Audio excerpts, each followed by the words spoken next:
Hello, all of you spacefaring beings out there, and welcome to the stream.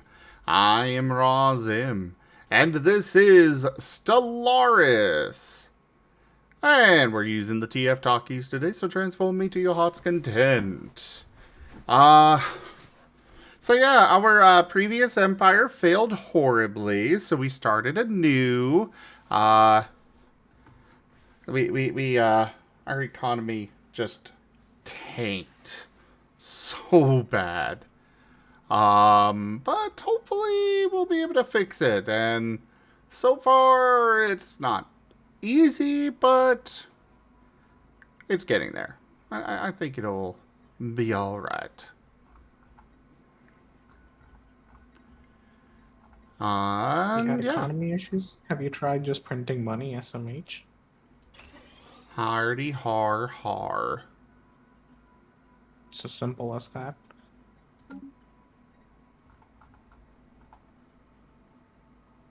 But, yeah. So, Gib Gab, you might get a kick out of this. Working in support. Well, usually I end was- up being... Oh, go ahead, sorry. We had a day where, like, the call queues averaged at about an hour for the entire day. At worst, it got up to, like, 3 hours. But, yeah, the call queue was averaging really bad. And every call that picked up would start with the person complaining about their wait time. So I had a stopwatch on my desk. And every time someone complained, I started the timer and then stopped it once they finished complaining. I worked out people complaining about the wait time on average cost me an hour and a half of my day. And I'm like, that's like 7 customers I could have helped thanks to all those people complaining. Well, yeah, I mean...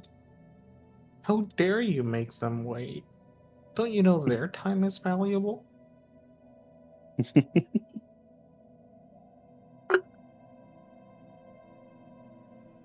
No, Yes, see, I get it. The queue's big. What do you want me to do about it?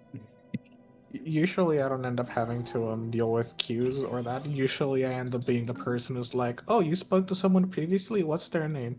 Oh, I don't remember, but they said insert thing the person proceeded to not do or thing that's completely wrong and now I have to fix it.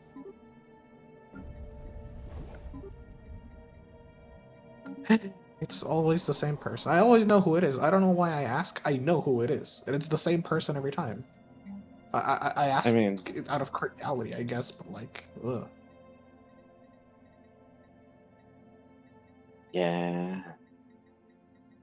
Yeah.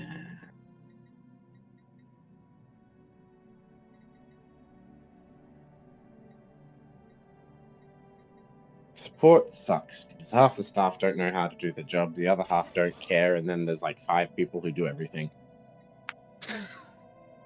Yeah, basically. As one of the people who has inordinate amount of tickets to my name, either submitted or assigned to me, I can confirm. Ah, robots! Yes, I want those. Except I think I saw that I could have unlocked destroyers as well. I mean, No, I think the thing that robots. sucks when... I think that sucks when you're working in support is often you're like, I could totally fix this if I wasn't like beholden to all the rules of this place I'm working for.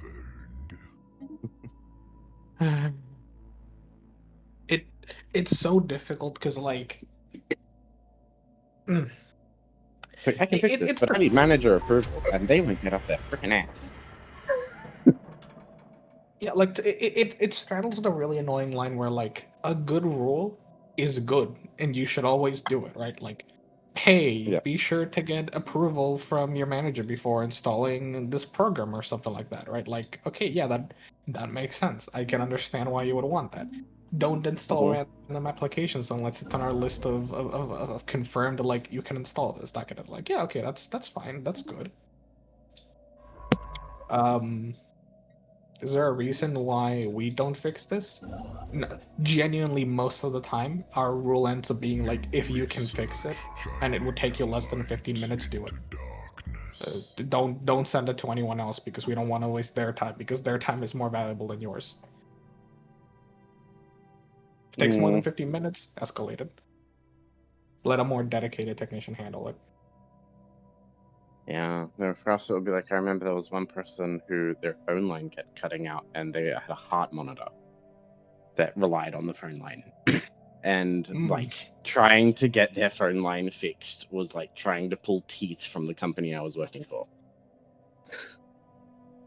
Because I'm like, okay, yeah, so, I've done the whole, you've minimized the technology. The problem is 100% on our end. Here's the proof that it's on our end. Oh, but get them to perform all these internal tests. But it's on our end. but we need them to perform all these tests for liability reasons. But here's the proof it's on our end, and it's a Medi alert. Maybe we should, Got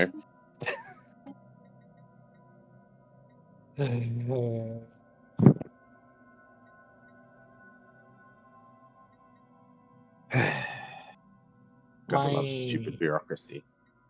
My closest experience handling that is the fact that every now and then we have to call we have to submit a ticket to the ISP. And they are so unbelievably petty. Like, okay, how do I explain this? As someone who was the support worker for an ISP? Yeah. Yeah. Like, okay. Here's like the example that's marked me forever as I want to work in this company. This place has an issue with their phone. Okay. It's the circuit. I escalate it. I make a ticket to the ISP. They kept resolving the ticket, or like marking it resolved, even though it wasn't, and the person would email us and I would submit another ticket and they would mark it resolved, and we kind of went back and forth and back and forth and back and forth. And it was always just like there's no issue detected. They never reached out, they never did anything, right? And then one time after about a month of going through this, making like 3-4 tickets every week, I check the latest ticket and I see that it's because they tried to contact the person on the ticket and they didn't answer. Okay, let me check the phone number. In their defense, it wasn't we had 2 contacts. It's like, hey, this is your liaison between our workplace and your place. Like this, if you call this person, there's a right? Approved contact. Yep. So we just put in there like an approved contact, and we also put a local contact. So if they're had it on site, they contact that person. Yep. Let's say you call the local contact and they don't answer. What would you probably do? Depending on the notes on the account, I'd probably wait a few minutes, try them again. If that doesn't work, sorry, I'd probably wait an hour, try again. If that doesn't work, I try the other point of contact on the account. Right.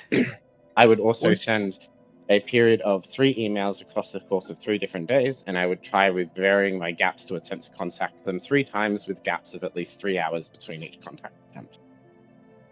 So they never send emails. Fine. As long as they never consistently send emails, that's fine. I don't have an issue with that.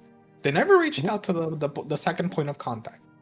And the reason they kept closing the ticket is because they would call the local contact wouldn't answer, and they would immediately mark the ticket as resolved. Maybe they would try again about a day later. To be honest, that would have gotten me like in a performance review if I'd done that at my ISP. You must provide at least 3 attempts at contact before closing a ticket. Yeah, they across 3 separate days. I will allow these pre-FTLs to not be enslaved. Residents? Yes, they will be residents. And I actually really like residents better than most slavery types, solely because residents keeps them more manageable and they can work specialist jobs. Well, I can do the indentured servitude thing where they can work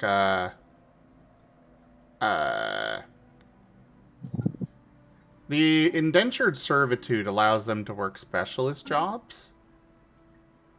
But residents should allow them to actually work all jobs.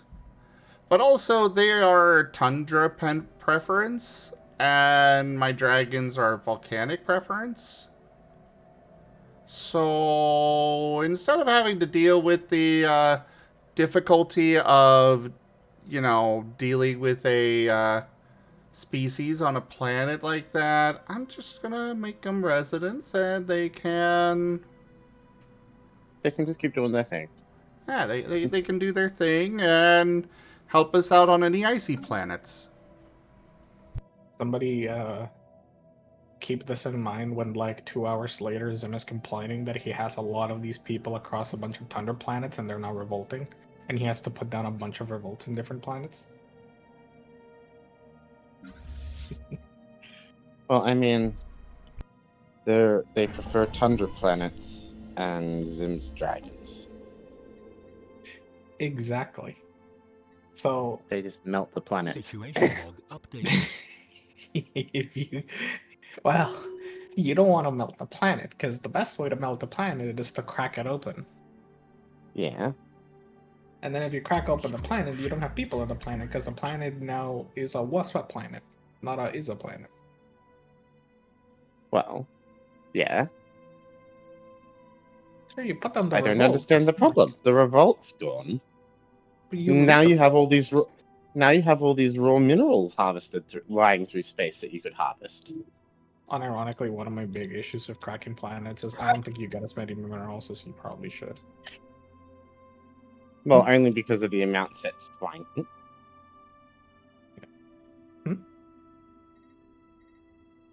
Only because the amount sent. Yeah, I heard a squeak too. I was giving a moment to see if they wanted to clarify the squeak. Ran, Yes, master? are you okay? Yeah, I'm okay. I just do not like this game at all. Then stop Do I need to go it. make some noises with Ren? No.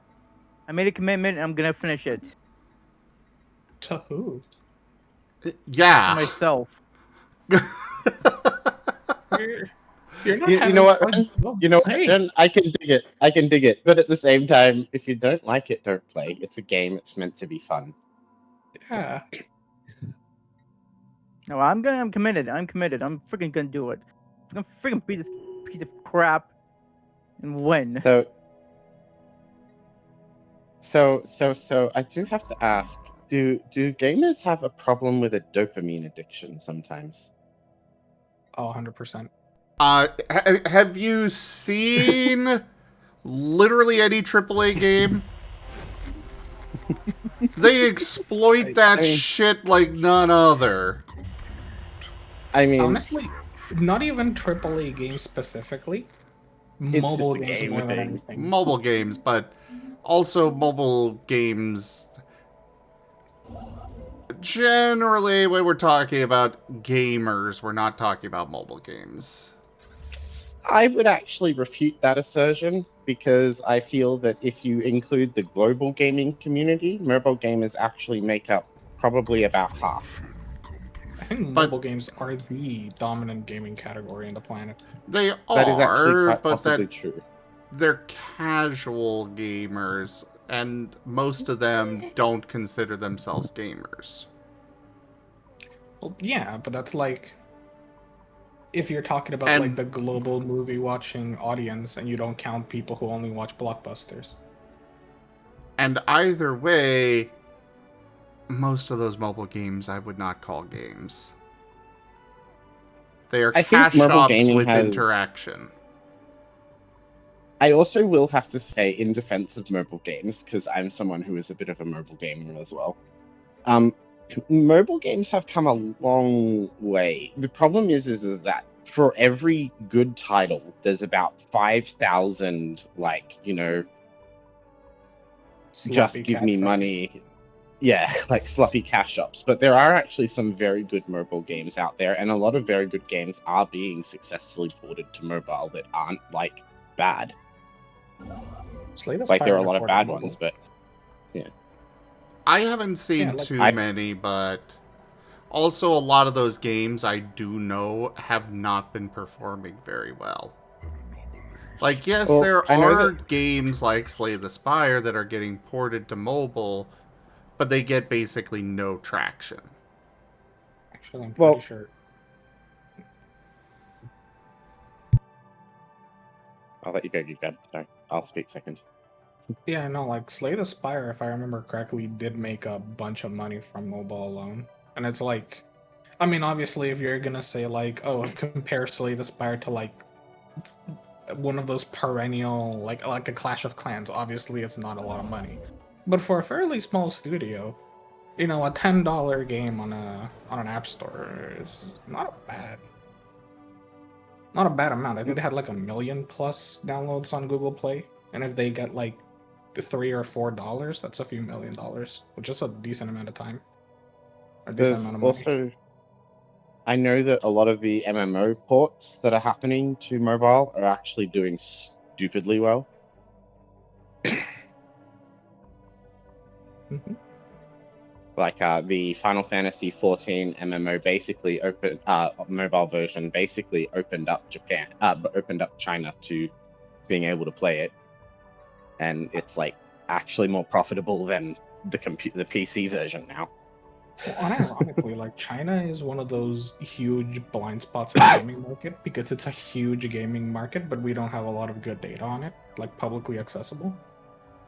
Because different platforms entirely for the most part. Like you can just go right now into like the App Store, the Google Store, and like look at how many downloads a game has, and that pretty much tells you how many sales it had. At least like a rough estimate. You don't really do that a lot with a lot of the Chinese stores. Fleet is prepared to bring the heat. But yeah, the thing with 14 is it's a subscription game, so like yeah, they can tell by the amount of active subscriptions. Yeah. I just meant in general for like a lot of games. Yeah. But also like I think the thing that marked me a lot was like working alongside. Sorry, just quickly to interject. But to clarify, I do understand what you mean, Zim. I just was being a bit, but I love mobile games and I play them all the time, and I'm a gamer. But I do understand what you mean. People who tend to play exclusively mobile games tend to not consider themselves gamer. They tend to just be passing time on the train or something. Well, the thing is, I don't even think there are that many exclusive mobile gamers. Like a lot of people who play mobile games end up often getting a console or a computer at some point, and they'll often play like across different platforms. They'll just play like not as much as in one or the other. It's also worth noting that from yours and mine's generation, Zim, and younger, basically everyone games.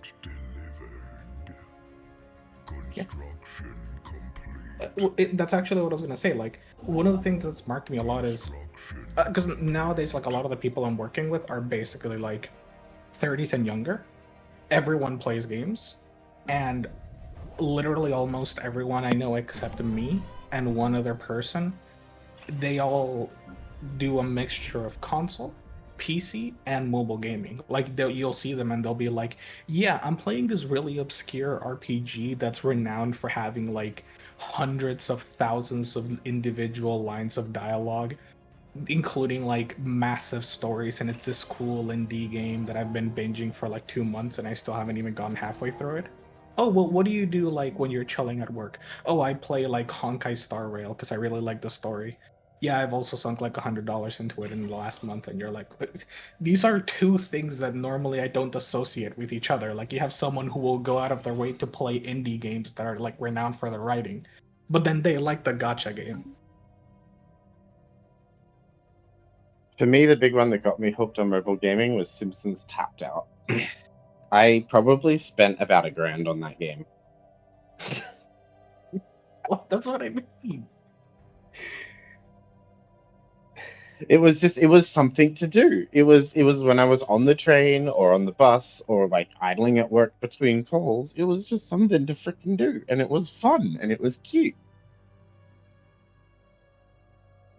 I feel so judged right now. Well, I mean, to be fair, like I kind of judge you, but also like I also kind of can't, because the thing that's at the end of the day kind of my change in perspective was that more like the average person than I thought like you would be. Like I would figure, oh, most people are probably kind of more like me because that's everyone I know. Like my friends would judgingly stare at me if I say I spent like $10 on this game and to just do a little in-app purchase 'cause I just wanted to do this one thing. And I made one $10 in-app purchase one time and I felt bad about it ever since, and that's been years since. I think for me, when it comes to putting money into a game, I ask myself one question first. Will my value of this be greater than $1 an hour? Basically, if I can if I'm getting $1 per hour enjoyment out of a game and I'm playing it for at least that long, then if a game costs me $50, I expect it to give me at least 50 hours of entertainment, basically. And I follow that with subscription games. I'm okay paying subs because I keep playing them and I'm getting my value out of them. Does that make sense? I mean, it makes sense, though that's also kind of an issue that I've picked into like two separate angles, which is like I do have my, value games where like I'll look at the game and it'll be like, oh yeah, I spent $100 on this game. What broke? What was previously thought to be a long-dormant geyser on Xania Prime has violently erupted, spewing dark matter-infused gas into the atmosphere. The eruption has saturated the skies, leading to severe gravitational anomalies that are blocking off-world travel and communications. We believe the dark matter somehow originates from the planet's unique core. Orbital siphons have been deployed to extract the miasma from the stratosphere, as the extreme conditions pose a danger to our colonists. So everyone just died from a supervolcano eruption. No. Planetary infrastructure... Build speed is minus 1,000%. Pop growth is minus 1,000%. Resources, minus 1,000. On the plus side, I don't have any upkeep from jobs. Because everyone's dead. Yeah. So basically, that planet, like everyone in that planet is alive, but you're not getting anything out of that planet, and they can't do anything. It's just there. The minus 1,000% thing, I'm pretty sure that means they're going to start dying. I think The it's only population growth is in the minus. No, because I don't think it's not a additive. I think it's a multiplier, so it just basically should hit 0 and stay there. So it's getting effectively 0. Yeah, that's what it should be at. You can check in economy, I believe.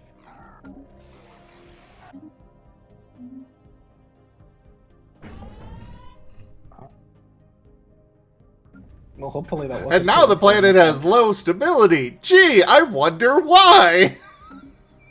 That's the amenities. try. There should be a decision to deploy, like, distribute amenities at the cost of consumer goods. That might help.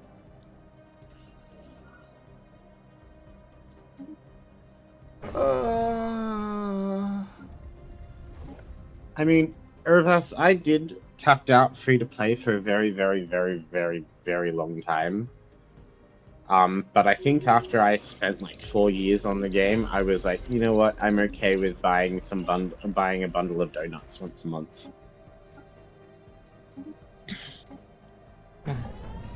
Yeah. So I would buy a small bundle of donuts. That's the issue, though. You are able to, control yourself. A lot of people. Yes, I know. I know. It's because a lot of people don't realize they're like hooked so damn hard on dopamine. Like, you see people who freak out in games with deadlines. You know why? It's not because they're bad at managing their time. It's because they're really jonesing for that dopamine hit. Well, Which is why, like, when I see those type of games, when I was playing it, like, nope, I'm out. I just quit the game. There's That's not good. If you can't control yourself, you should. It is not always a matter of them chasing a dopamine hit.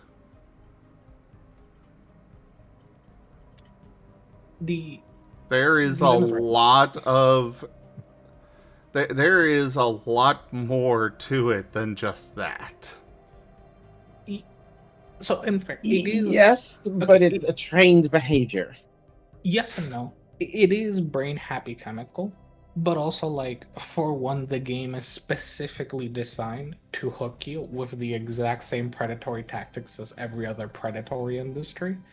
And it's a twofold thing. Like, people who are predisposed to those kinds of behaviors because of, like, addictive tendencies or some kind of, like, a different personality that makes them susceptible to this, they cannot play those games. It is genuinely dangerous to them, and the game Correct. preys on them, like, aggressively.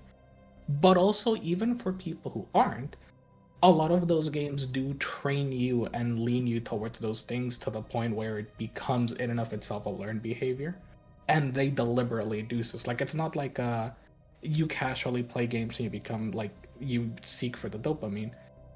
They aggressively push you in that direction. Like, it's an intentional thing. There's, like, multiple game talks of the game design for mobile games, and they literally go like, so, with this kind of substance, the way people get hooked on this is you give them a free sample and then blah blah blah, and then you look at the mobile game and we're gonna do the exact same thing because it worked for this industry. Oh, what industry are we talking about? I don't know, the cigarette industry or something.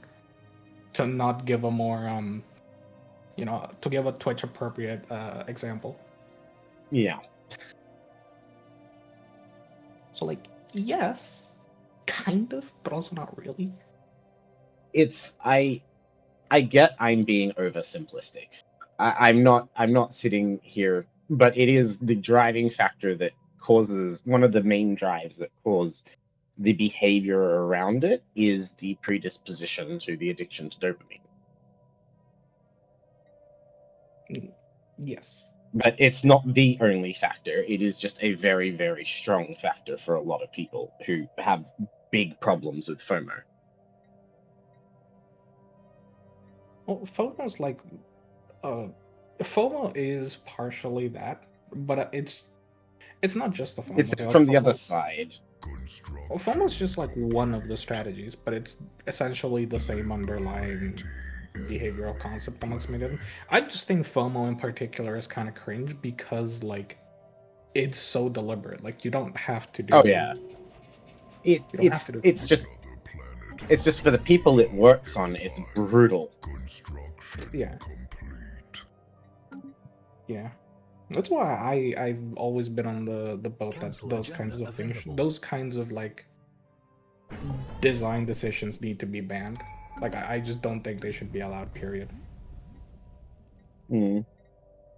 Like, the thing that keeps marking me is the way a lot of the game companies actively refer to those kinds of tactics. It's like, hey, we're going to target the whales because that's how we make money. There's, like, such a heartless cruelty to it that I can't stand it.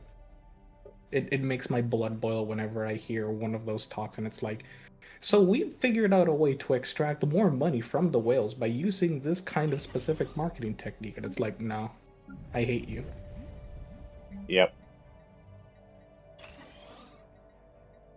And the reason they call them that is because it looks really bad when you go like, hey, you see this person predisposed to addictive tendencies? Let's exploit them. They can't say that openly because then they look even worse than they already do. You just have to peel back the moment you peel back the euphemism, it is what it is.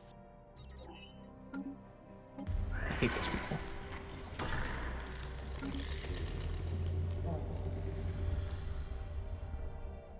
But yeah, if you want to go back to the original topic, all I was going to say at the end of the day was like, there is a lot of mobile game slop, but I will give two credits, and that's like a lot of mobile games, even though they may be like gacha-y or they may be kind of sloppy, there are a lot of them that have more recently tried to, like, I don't know, have a story or dialogue or voice acting and things that make them more bearable to play.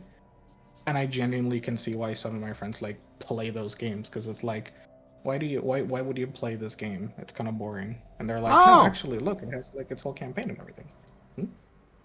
I found Soul. Nice. Nice. Now to go conquer them. Well, what's living Is that Earth Soul? Yes. Occasionally you can come across Earth in this. And a low Asher. Oh no. Asher, I've got love. tons of avatars, so I don't know which one I was on before, so. But yeah, you can come across. You have a chance of coming across Earth in the game. It's not guaranteed. If you leave them alone, the humans will nuke themselves into oblivion. Sometimes. That's hilarious. You're right, sometimes. Most of the time. And after they do that, then there's a pre-sapient species of roaches that rise. I don't know if I like this.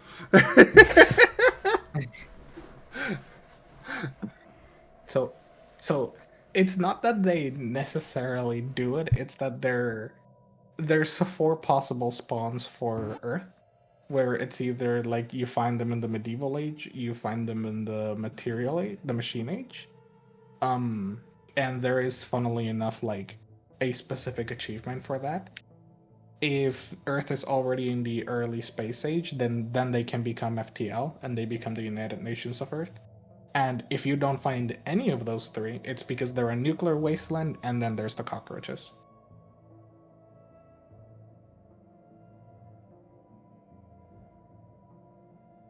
Fair enough. At this point, what do they you think are. At this point, they are pre-FTL, barely. There's the 3 variations of them. So, little poll. Are we pro Earth being called Earth, or do people think we should refer to Earth as Terra to aliens? Well, So in we can this be game, it's Terrans. just Sol 3. That makes sense. Third But rock that's from the assuming sun. that. Fair. Yeah, but we also call planets by other things other than just their number and designation. So, what would you prefer? Sol 3, Terra, or Earth? I mean, I'm fine with Earth personally. Like, if I don't know. another I think alien, Terran sounds cooler than Earthen. maybe, but I mean, the general consensus is it's called Earth, and even though that's also the term for dirt, it's. I doubt that alien civilizations would have the same terms. Yeah, that's fair. I mean, it could be worse. We could be Solans. I mean, the TLDR is, we probably, it's gonna be weird because if we ever have to find a way to refer to Earth, like collectively, we're going to have to argue about it because like Terra only applies to Latin speaking like languages. That's Earth is true. only for like English. Oh, hello there, Opal. Yeah, Earth is Germanic. So, Yeah, in terms of so Latin. I finally got Hex's character sheet done last night, Yay! and he has volunteered to set up a fully automated character sheet on a website, and I directed him to go look at Lancer. So yeah, Lancer, that's what I want, Hex. Do it. Rank up. Hold the line. This hamlet shall not fall. Hardwolf Essex raided my stream with 22 viewers. Hello there, Artie. How are you? How was your stream? Welcome in, everybody. I am Razim. We do all sorts of things here. Right now we're doing some Stellaris, which we've been doing all day. But that's okay because it's fun. But we have a lot of other things that we do here. Been playing a lot of Fallout 4 recently. We have a bunch of tabletop RPGs, Pathfinder, several Pokemon games, couple of Digimon, a Star Wars TTRPG. Then we also have artists that come and join throughout the week. So hit that follow button, come join us again, and for those already here, please share the love with Artie. He is a good boy.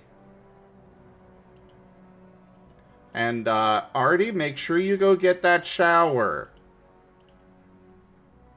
And did you want a regular shout out or a random clip brought up?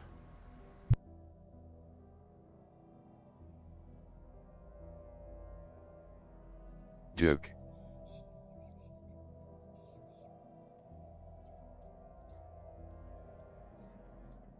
System survey report delivered. Fucking dudes. Never mind, I'm dead to a shot. Wait, who the fuck is that guy? There's a guy just being a cringe. This guy's teammate right here. Sound alert. Yeah, you got one. Again, default looking ass. Like, I just got double teamed by 2 different there's a guy in a teams. car pushing the yard.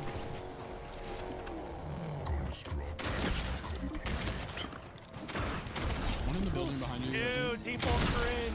Situation. Update. Another in a car coming up. Yeah. Wow. Wow, art is just so much better and cuter.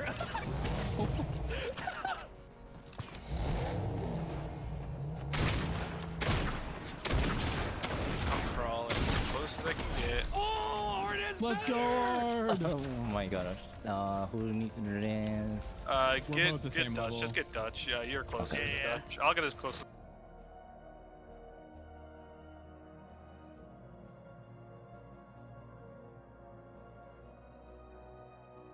Things happened in that clip even. Yeah. What happened in the clip? Things. And stuff.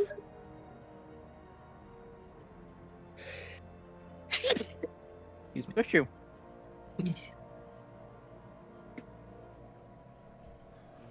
So, apparently, I'm gonna have some people with inner darkness, or I could get rid of that and get a whole bunch of resources.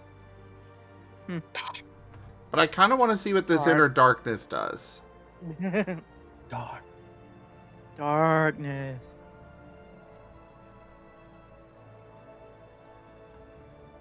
I will note, if you ever want to know what something does, the Stellaris wiki is an amazing resource if you're about to click on a thing and you're like, will this really mess things up? You're not wrong. I can look it up if you want.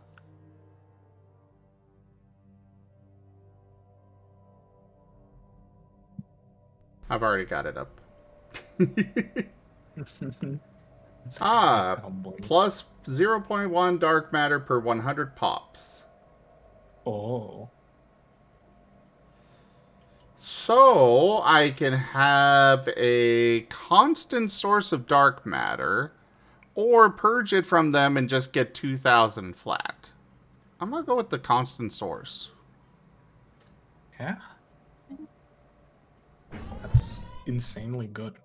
Oh my goodness.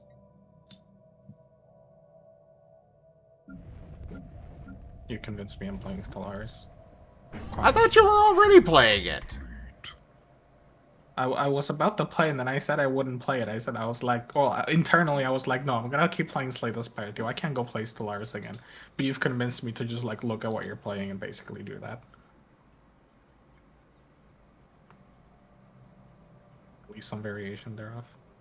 Oh, apparently it's a little higher. Or actually, no, I think that's lower. But oh well.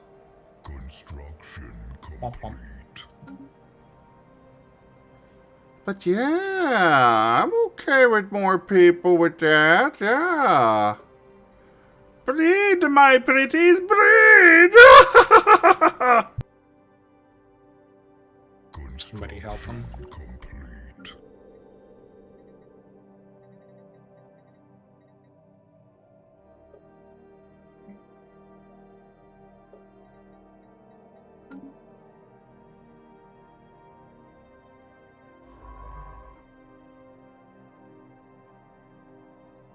Oh no. Cthulhu has gone to Earth! What?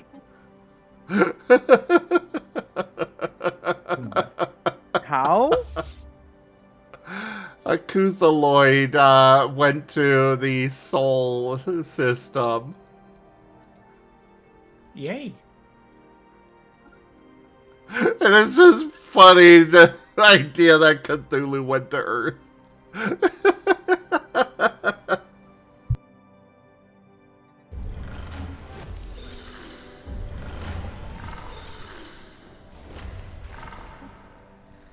I mean, technically, isn't Cthulhu from Earth?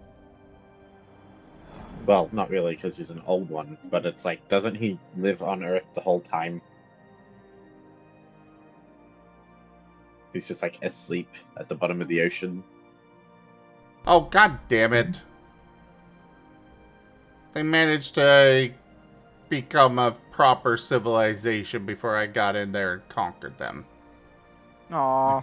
Time. So I got good news. So their civilization is named Free Human Union. I don't think they're going to keep that name for long. Because, that's my territory. You're going to rename it the Snack Shed? Yeah, well, maybe not that, but I'm going to be enslaving them all.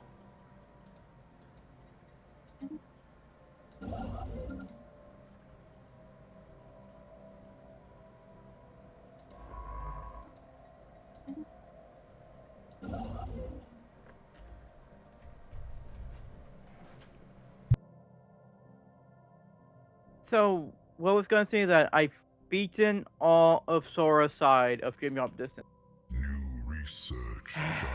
I just have to do Riku's now, which is the harder part.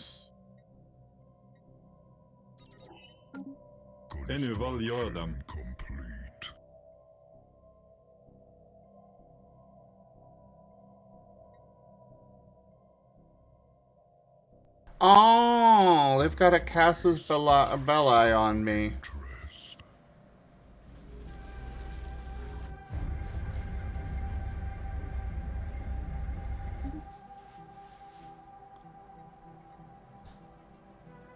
I see. Well, unfortunately, I can't allow this.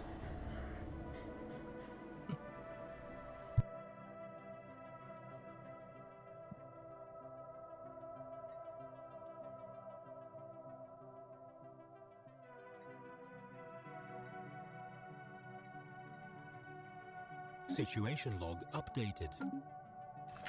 I don't think I have right now. But I can double check.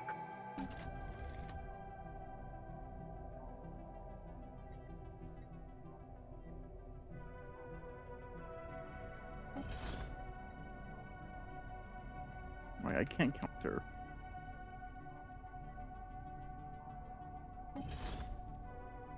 Okay, good.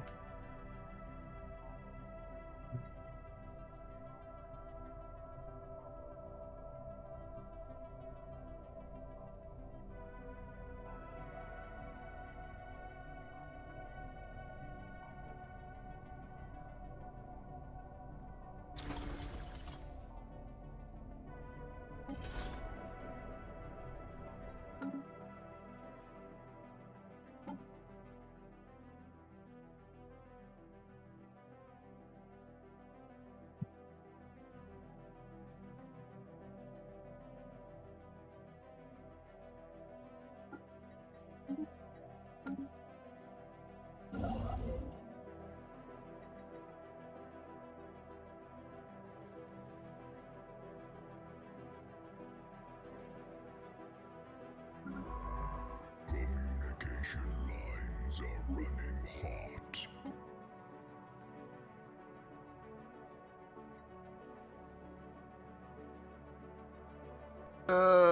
My consumer goods are dropping.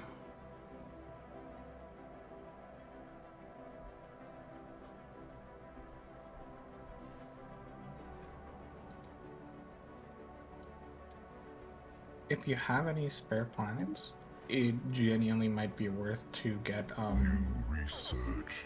one city district and just put the consumer goods on them entirely.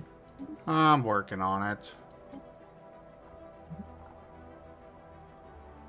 Only so much I can do, though. You know, I get it. It's just like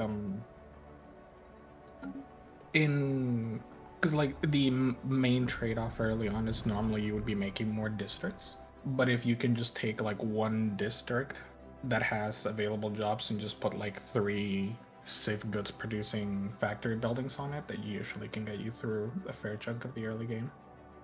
Got it, Key. All right. Hi, Rex. Rex.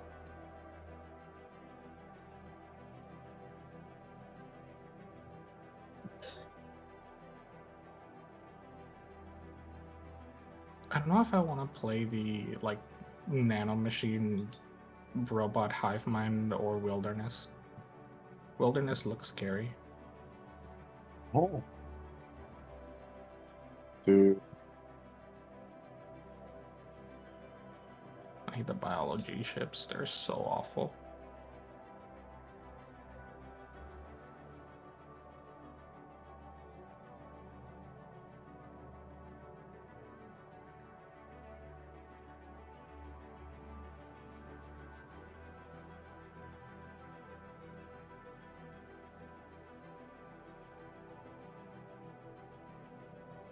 Also, I am back for a little bit. Hello. Welcome back, Seda. Hi there, Twinsy.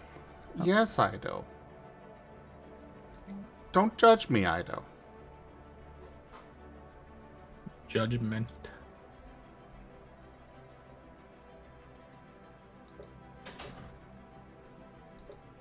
I mean, I think it's between fair for him addictions to right judge now. you because apparently you got his boyfriend into Stellaris too.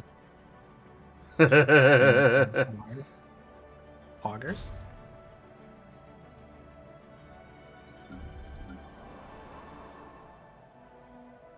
Okay, I might accept a little bit. I need to find a new game addiction. Stellaris. Stellaris. I tried Stellaris. It's not really my thing. Have you tried drawing? A prudent choice. I have, and I enjoy it. I can't do any more today, though. House Cat Zenny, thank you very much for that Might try follow. to do some more Welcome. of it later.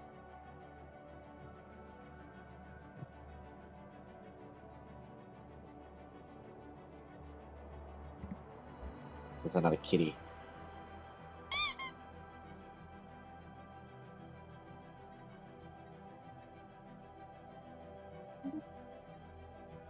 When I look at the Stellaris species and it's just all rated on the smashability score. Construction complete. New technology perfected. Duke.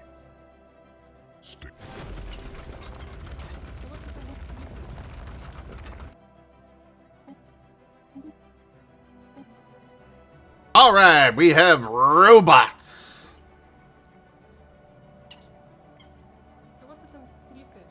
Also, apologize for how long I was stepped away for. I did get my shower, but then I said hi to Abby, called him cute, and I caught Mewtwo. Nice. And I'm here now with some chocolate.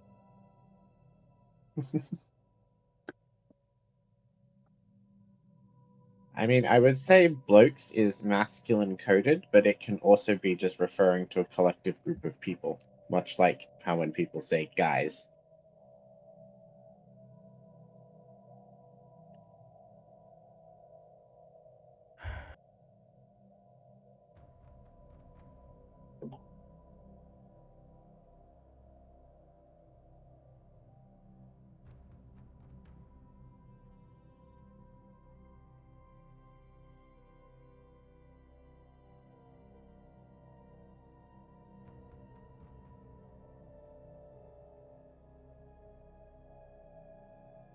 That was responding to House Cat, Zenny.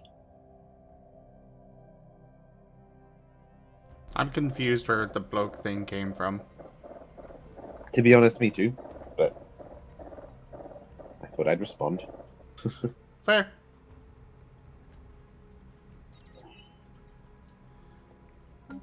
Bloke. This is such a weird word. Yeah, it's pretty commonly used here. Bloke. Yeah, blokes. Blow up. Bloke. What you blokes Bloke, up to? bloke, bloke, bloke, bloke. I mean, but any word gets weird if you say it enough. I mean, bowl. Bowl. You mean ball? Bowl. Ball. A bowl. Like That's a ball. Bowl.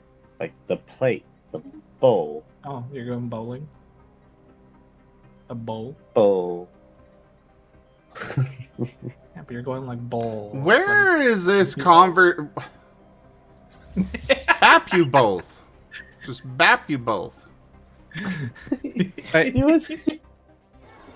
just as lost as you are. You're Let's have a talking about chocolate. bloke is weird word. Yeah.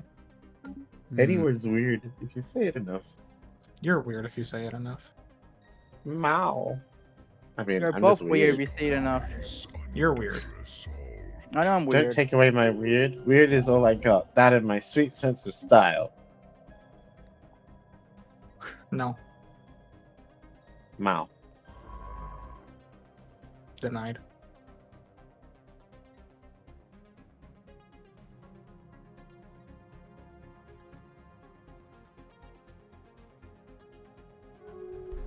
Hi, Guru. It's like a woo. Gawoo. I do it louder. But my housemates are here. Gawoo. Duke. Thank you. Yeah. Anytime. Ish.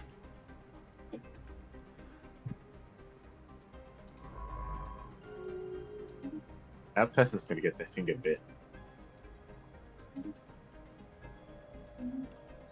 I'll bite you. Ow. Nom.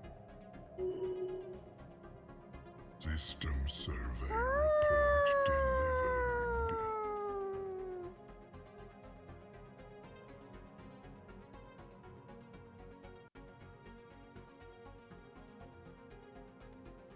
Council agenda ready.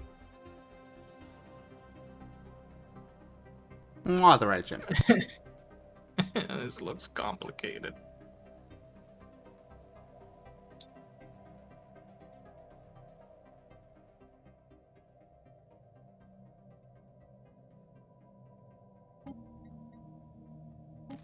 I'm gonna get ready to sleep. Construction complete. Oh, okay. Good night. Good luck at Night, your night. job. Virgin. Love ya. Thanks. Love you too.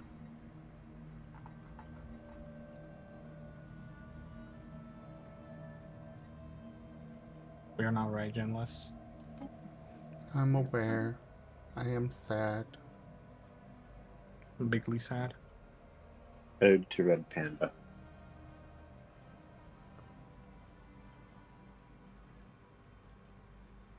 I have a very, very easy solution to this.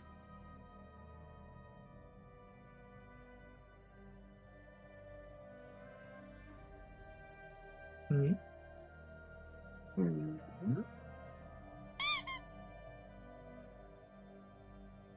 Oh. Nope, that's not Raijin. But it is Rex. And Rex is good.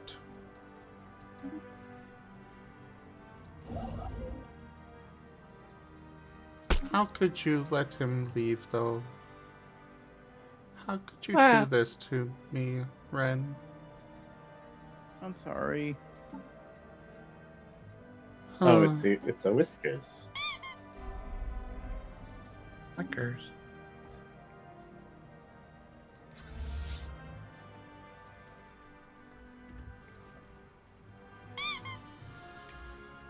I'm getting all the plushies. He's an idol. I know. and cute and huggable.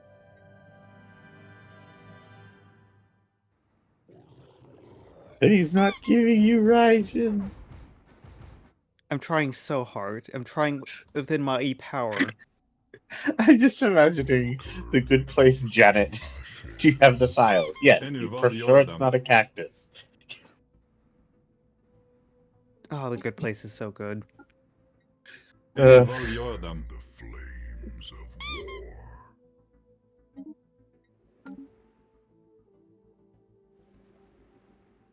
Well, this is unfortunate. Rex on Rex. Rex on Rex. Rex on Rex on Rex. Oh, there we go. I know Rex. I know fellow. Does this please you, Zim? Oh, see, Raijin protected you.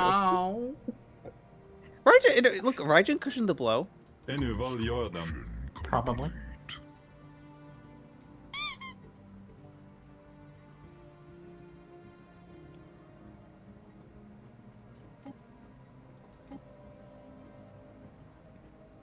But yes, I am pleased to have Raijin.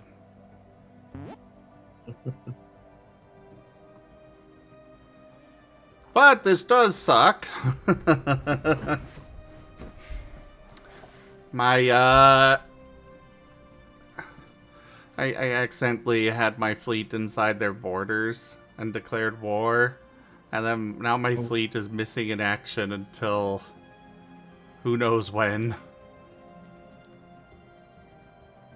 Yeah, you shouldn't do this to me. I might pop out for a bit. I'll have fun with possibly Guru. be back later, depending how late. Yeah, I'm just gonna go watch an episode of something and put him to bed. Why Thank you, Oh, he's probably- Irvis. Thank you. I love it. Aww. Irvis made a Vaporeon Talkie for me. Thank you. Made what? A Vaporeon Talkie. Vaporeon. Ah. Did you know?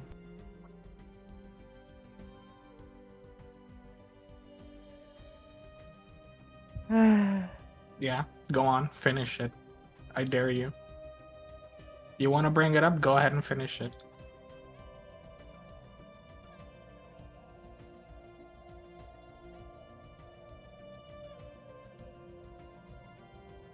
That's what I thought.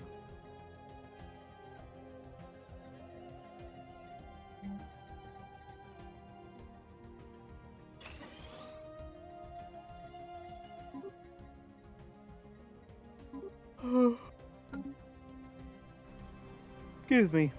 Good night, friend. No, I'm not going to sleep yet. See ya. Take care, and not going to sleep. We will miss. It's nice having you while it lasted. You're delightful to have around. I hope we get to see you again soon. I'm not going to sleep. I miss Ran. He's never around as long as he should be. I'm not going to sleep. I'm still here. You know what my favorite part of him being around is? I love it when he breaks. Not because it's funny that he breaks necessarily, but because his laughter is contagious. It's wonderful. It always makes me smile.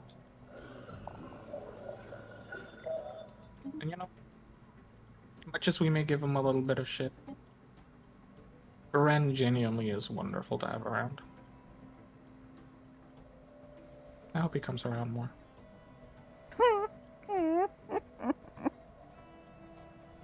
He just brightens my days. When he shows up.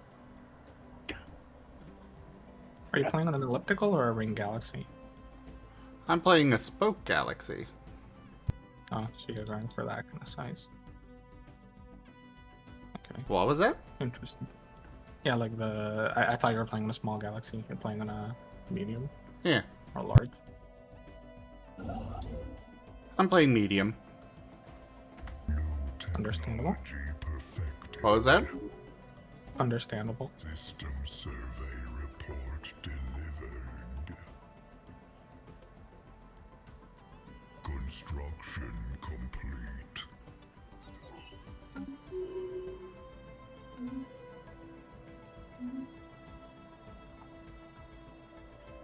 System survey report delivered.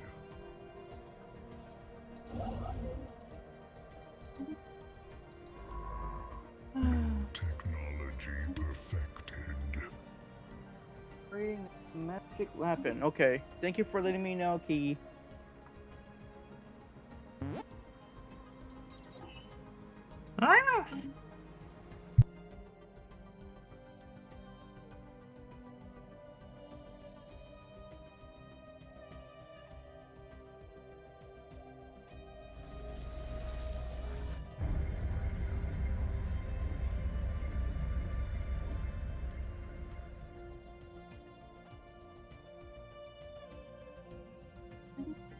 There is no word that can ever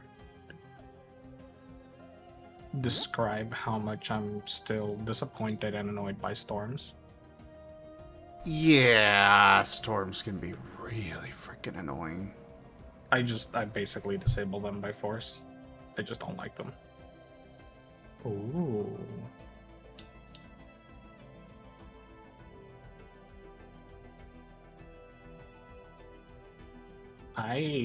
This is the coolest starting system I've had so far. Let me see if I can quickly send a screenshot.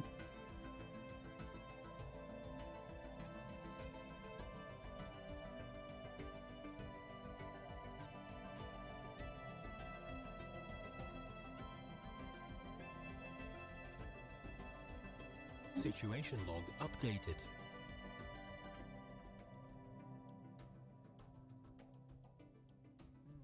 Construction complete.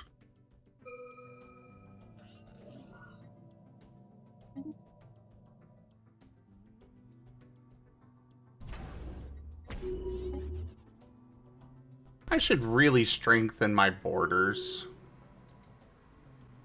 I agree. That sounds like a good idea. You should do that. Why don't you?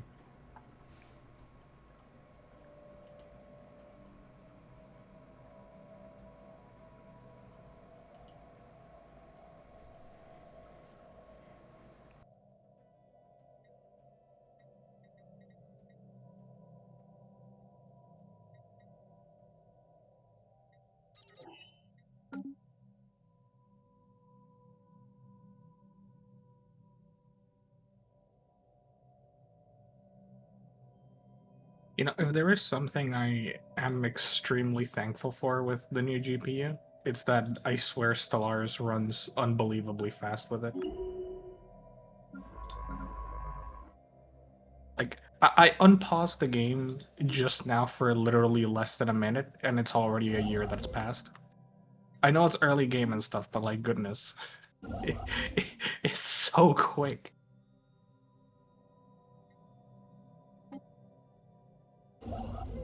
I love it. It's perfect. Alright, 51 more days for that. Suppose it's okay, our army is still making its way over there, but of course my fleet's probably going to pop up way back here at Dragonstar. I'll have to send it all the way back over there. Do you call one of your systems Dragonstar? Yeah, that's my home system. It's gonna be one of the coolest names I've seen in a while. I love it. I wish I could have come up with a name as cool as that one. Well, I did indeed. They did indeed wind up all the way back there. God damn it. Rip.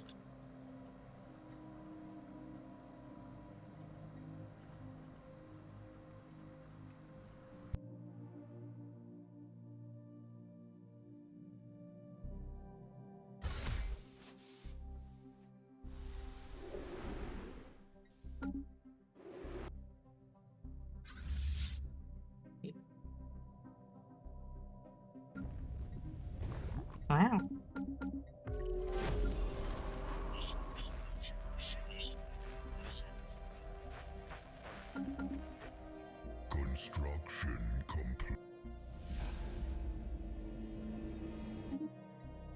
Construction complete. Construction complete. Oh my god, game. Okay, I get it.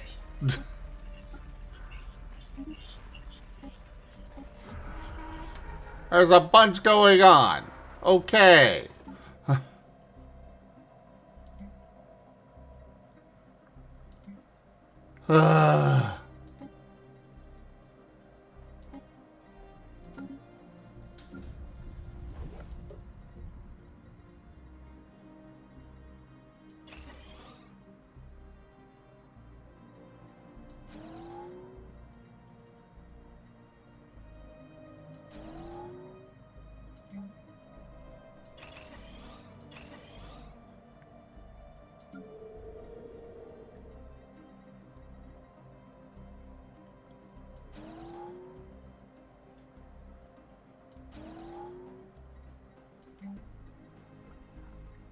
What do I want to build here?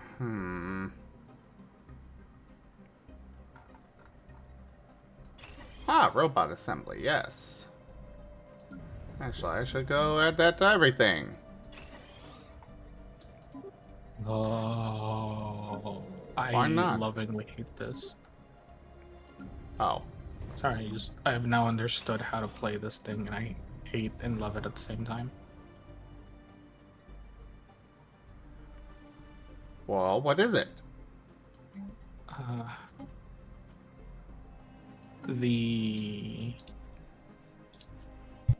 If I'm understanding it correctly,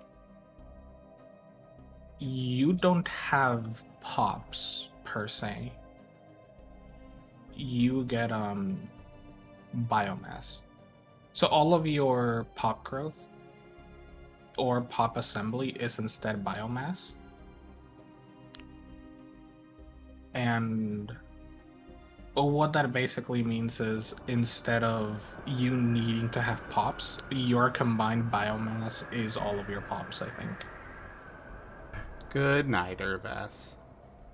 Night, Irvis. That's right.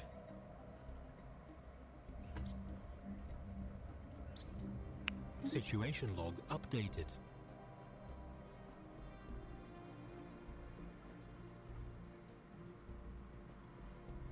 Construction complete.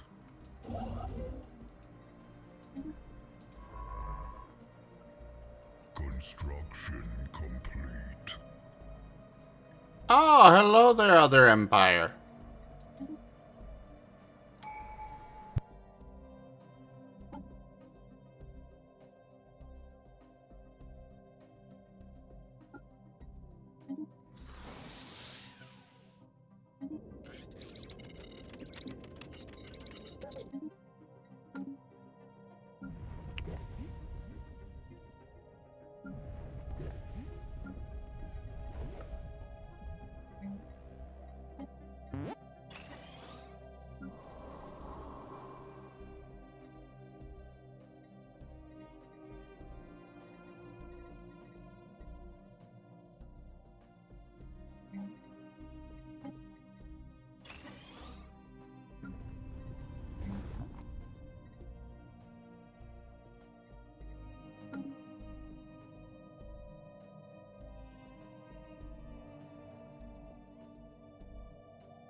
I don't have any Zro. Go away. Construction complete. An anomaly. That's what they all say. Give me your Zero. I don't like the Caravaneers. I wish I could just get rid of them. You can blow them up. There's also an option at the start of the game to get rid of them if you ever want to. Like, just not have them in the game at all. I might have to do that at some point. I like them because occasionally they'll give you just an incredibly goated thing, and it's like, oh, I'm so glad I let you in the game. But usually I just say no, no, no. They annoy me. Yeah, it's kind of what I'm dealing with. Is most of the time they are an annoyance. Yeah, that sounds about right. So they're not bad. They're just my opinion. I wouldn't mind if they didn't keep offering the same thing over and over. It's like, I already said no once. Stop pushing it. Alright, now my fleet's over here. Let's go attack them. Not you, Slitherite. Get back here.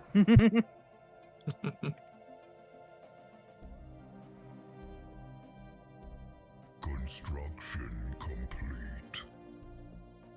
Yeah, Slitherite, you're silly.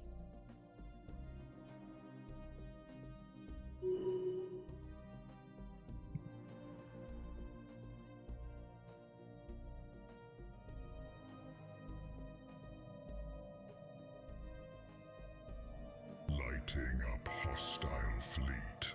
Construction complete.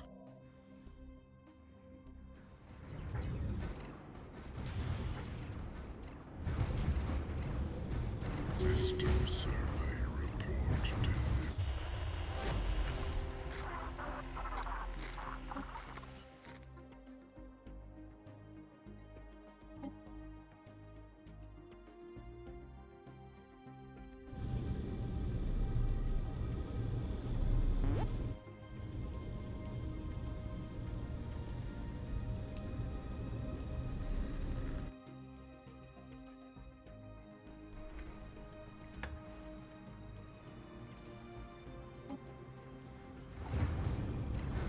I love how it's said that that their force overwhelmed mine, and yet mine has taken basically no damage.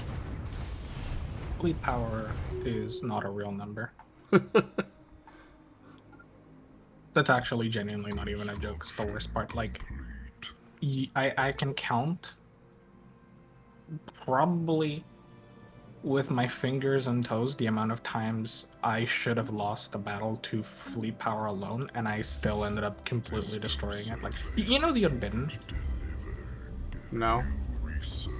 The one of the endgame crises.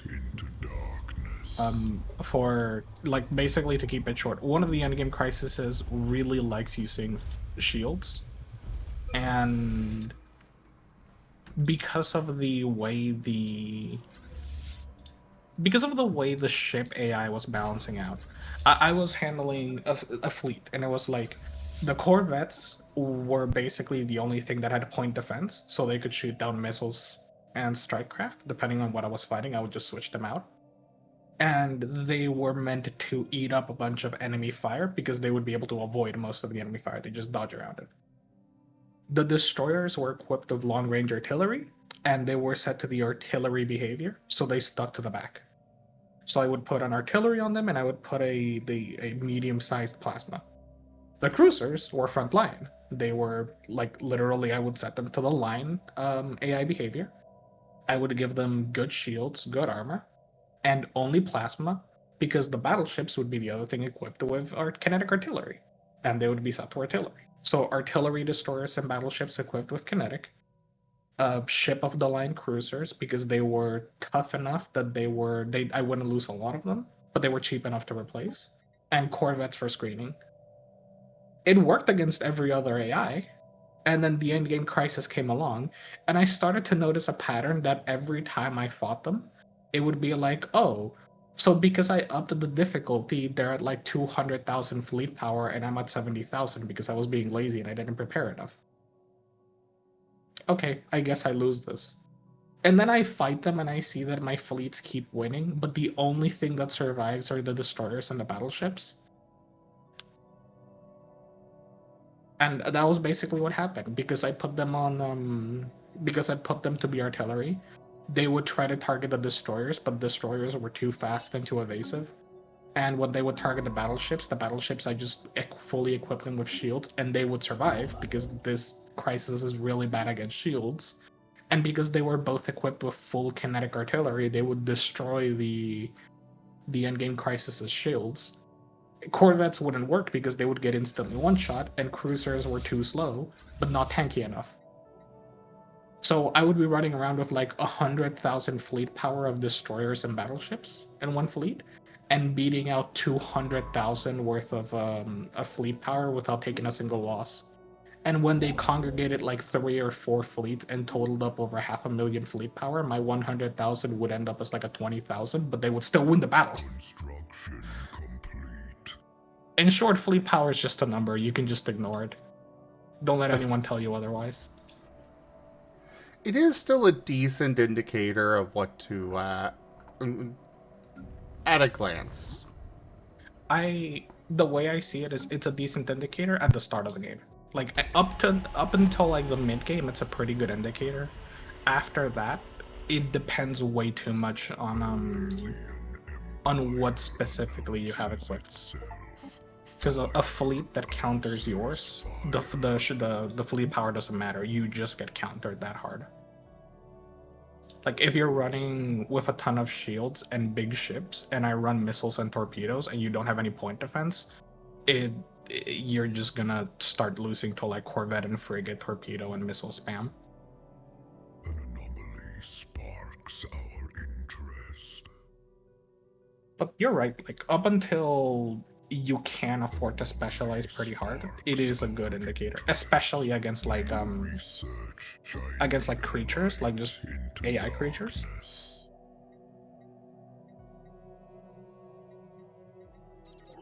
Construction complete.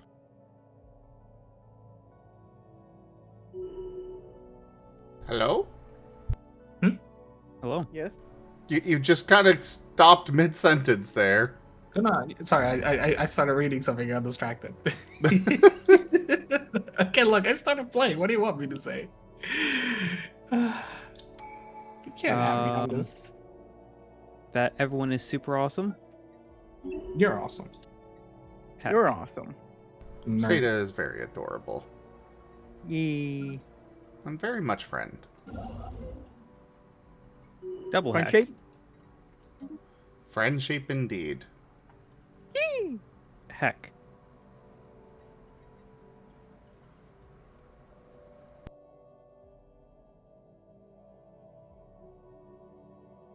That's not okay. Let me colonize this next planet. The planet awakens. Soon our world shall become one. I don't know if I like this origin. What do you mean? I thought it was pretty self-explanatory. Soon our worlds will become one. Doesn't that sound wonderful? No. Okay, there's a certain element of me that finds it fascinating because the whole point of it is that you're a hive mind, but a hive mind that starts at the planet level. Like you're not like an individual drone hive mind. The planet is you, and you're the planet. But also, like, no, that's not okay.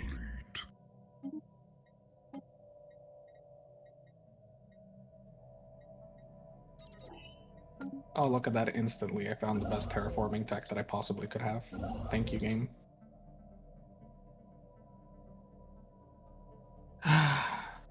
So now you're going to terraform the awakened planet to no longer be awakened? No, I want it to be awakened, I guess.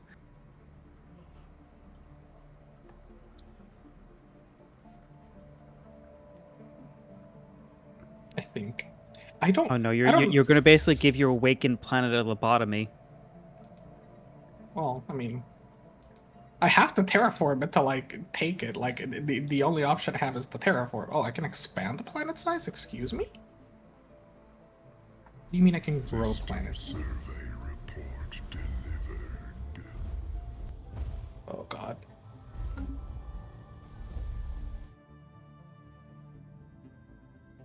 I already have a headache.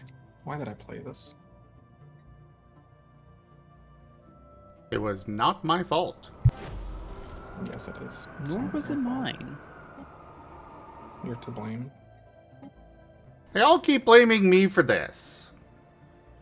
Ido, Gib, Gab, Giemond. Well, you know, maybe we all collectively have a point. Maybe we all collectively have a brain cell even. Infernal forces dropping on target.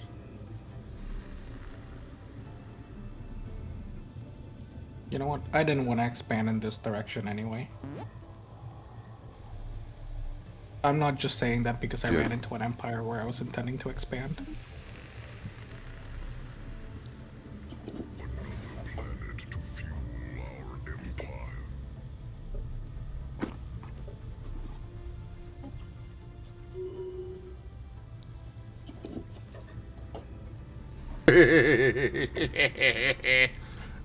The Free Human Union. All we have accomplished, everything we have built, gone. Yes, yes it is. Now you serve us, the dragons.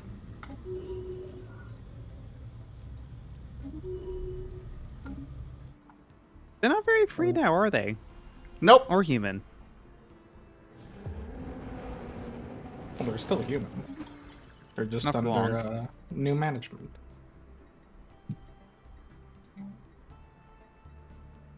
Look, do you think any good self-respecting dragon's gonna leave the humans, you know, human for long?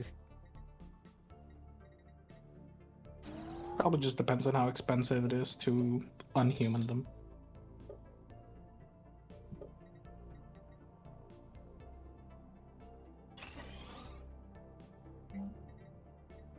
I'm sure it'll be super easy once we got the deck. Famous final words. Look, super easy, bailing inconvenience. Mm-hmm. I believe you, Seda. I trust you. I don't. Oh, sorry. I think I should have muted my mic for that one. Look, you don't trust me after all the StarCraft we played together? Yes. I'm hurt. Are you really? No, I'm gonna sleep very well tonight.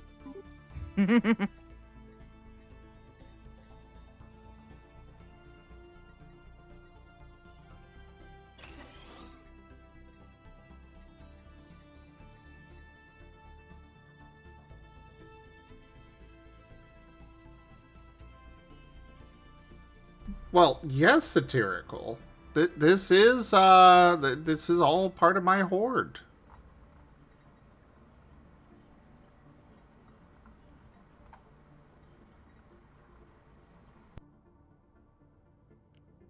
Every time I play Stellaris and the synthetic god track plays, it makes me happy because it's one of my favorite tracks. And also, every horde is different. Sometimes we hoard planets. Mildly disturbing. How?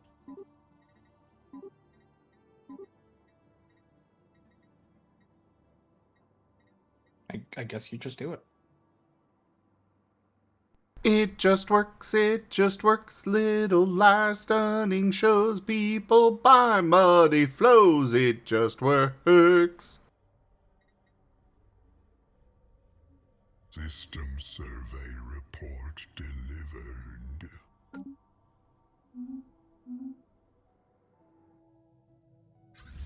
Construction complete.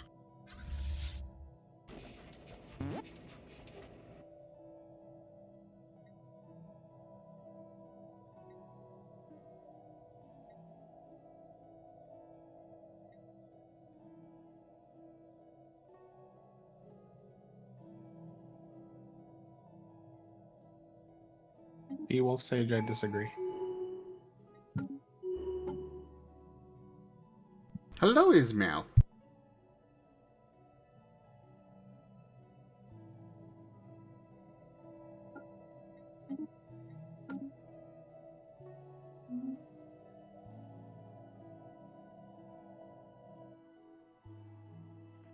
Duke.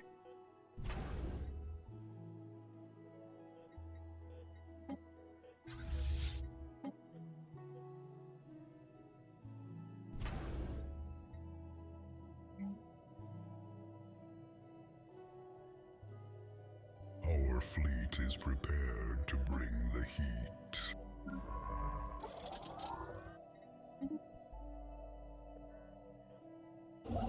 Duke, Duke, Duke.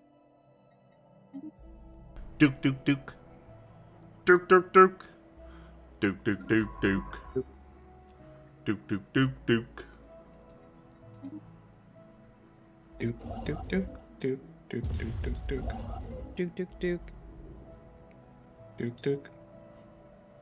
Duke, Duke, Duke, Duke. Oh! Duke, Duke, Duke, Duke, Duke, Duke. Duke.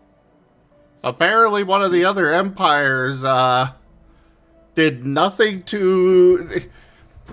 One of the other empires, their, homeworld was apparently going to explode. They knew about it, and did nothing to evacuate the planet.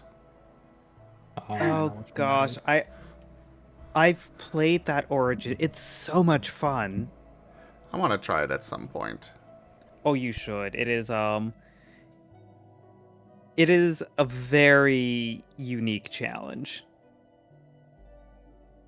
It's incredible until you just get unlucky and then you suffer, and I guess you just die at that point. Happens. I mean, hey, Stellaris is a story. Yeah. Story can still be frustrating.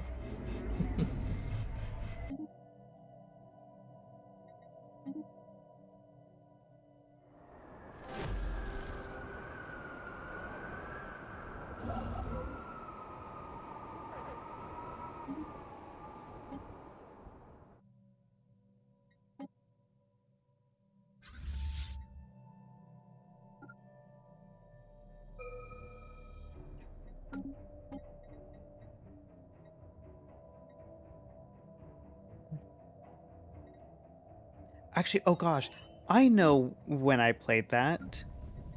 I played it in one of the multiplayer games in which we all picked that. That Origin. And the beautiful thing is that it's not a set timer, it's a very small range. So you could either get really lucky and have like, extra like 60 or 80 years, or you can get really unlucky and basically be like, your planet explodes in like 20 or something. I don't know the exact numbers, but it is varied enough that, you could pull the short straw noticeably. And it was just very funny just to get the giant message of like, yep, their planet exploded. They've mostly evacuated. No one was on there. They evacuated most people. Oh, they barely evacuated. It's like, oh. It is. It's a challenge, but it's a interesting and potentially quite fun challenge. Okay, war has been declared on me, and I do not have a fleet capable of fending this off. Oh, no. Sounds like a problem. It very much is.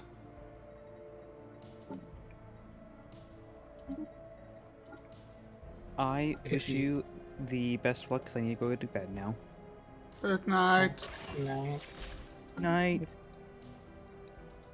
If it helps, check your... Sorry? If it helps, check your decisions. You might have one for fleet expansion.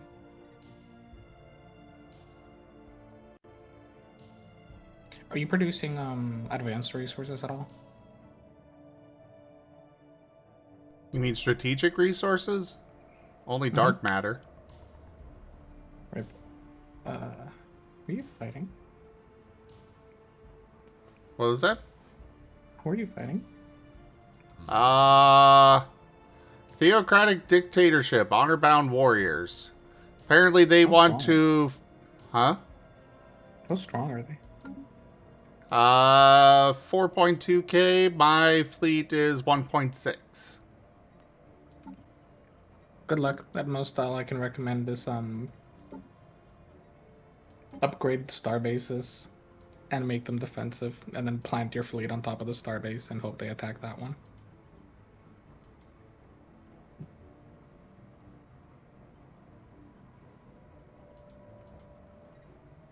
Do you know anything about their fleet comp? Nope. Oh dear.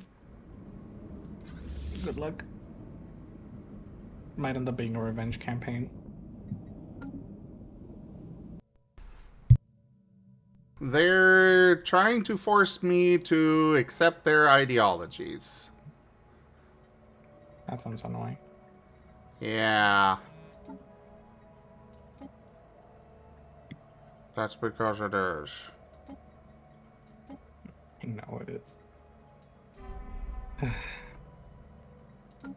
Oof.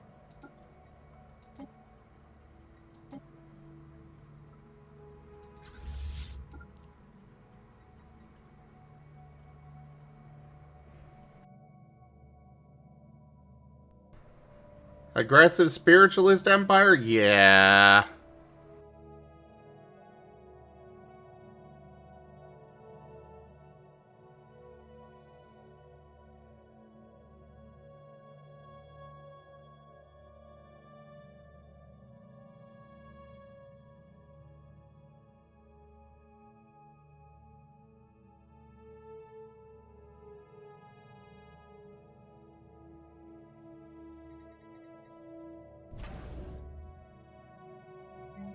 Unfortunately, my starbase is, not really up to par either. Here. Torpedo, gun,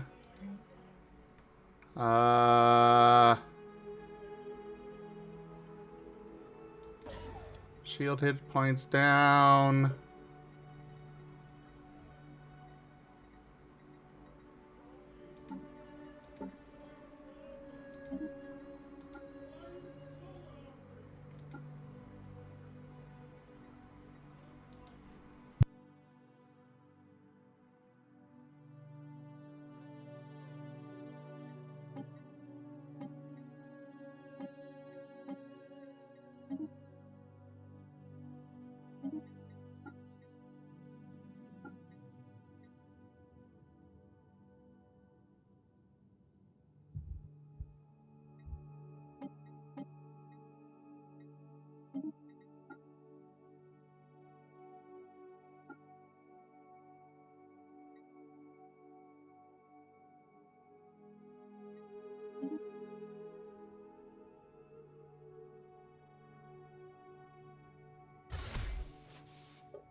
Welcome home, Ido.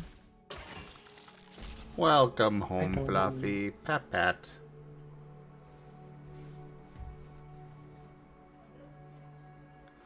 I do have 2 choke points. The problem is that I have 2 choke points. So, having to, take care of both is, yeah. An issue. I have 1 fleet.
Dang it.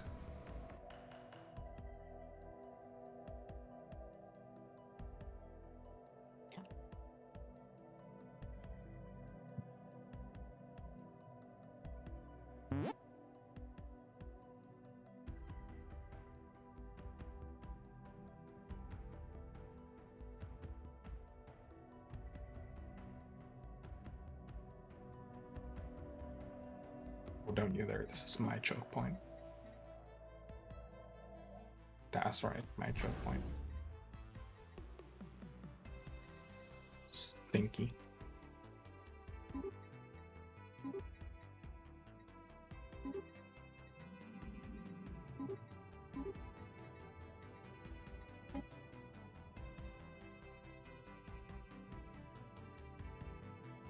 Okay, so we'll have that going. This one will get upgraded.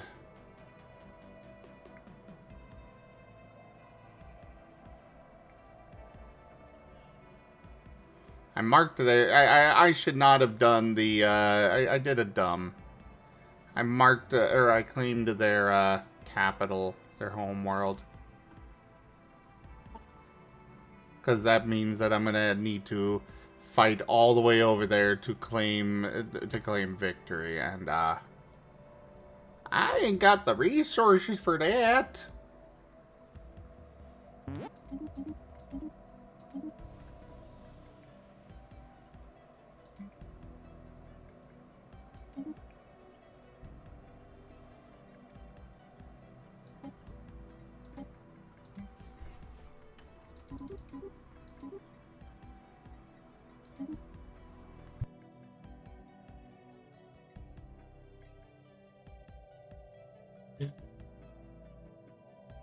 Big rip. Yeah. But at least you have nobody to blame except yourself. Oh no, I can blame Ren. Yay. True.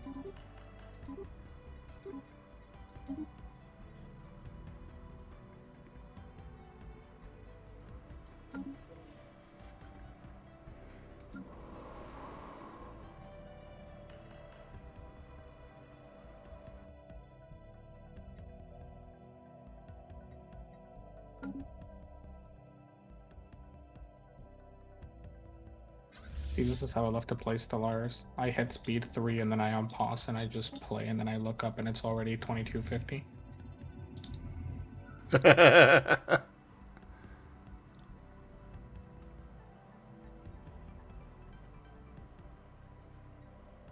Situation log updated. Who says I can't do a quick little game of Stellaris before bed?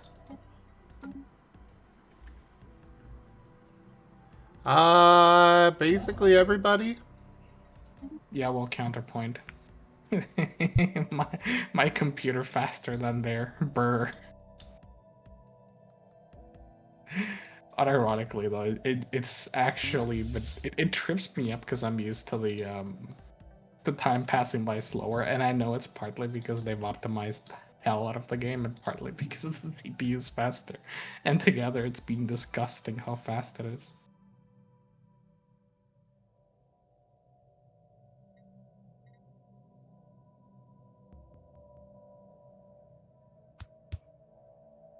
Oh. Oh no.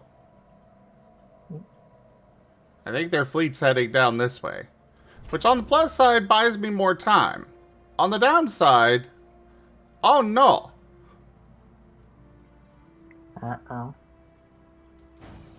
See, this is why you kill all of the aliens. They can't declare war on you if they're already dead. What do you think I'm trying to do? Clearly. Have tea and biscuits? Clearly not hard enough, it seems.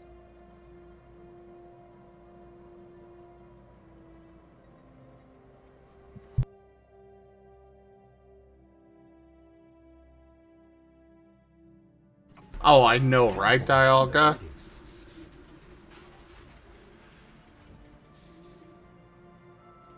Ooh.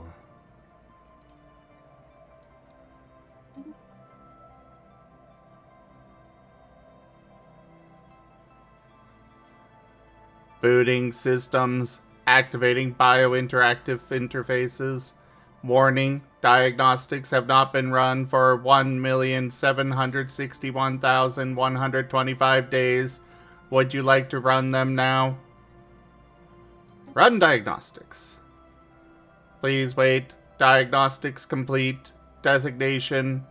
Voidborn Warform S875.1, Plasma Thrower online, Matter Disintegrator Cannon online, Kinetic Disruptor online, Targeting Matrices online, Compliance Module online, Biointeractivity Module suboptimal, Hardware Status, Memory Drives A7 through C18 have failed.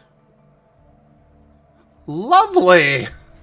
Please tell me that this is going to be a friendly thing that will join my fleet and be really nice. Please? Sure. Oh no. I am... Yeah, totally, dude. Oh, it's hostile. Of course it is. Why wouldn't it be? Aye, indeed.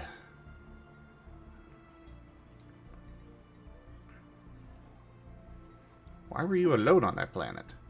Memory drive A7 has failed, unable to answer query. Who made you? Makers. Yes, your makers. Who were they? Makers. Never mind. It must be stuck in a loop. Query. Are you makers? Oh, do I... Huh. Hi, Jokin. Okay, finally. Defeated that section of the boss. It's not over yet, though.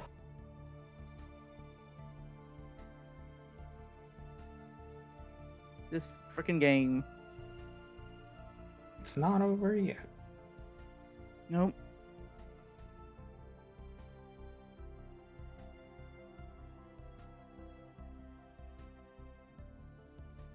Oh, we get a save point though. Thank God.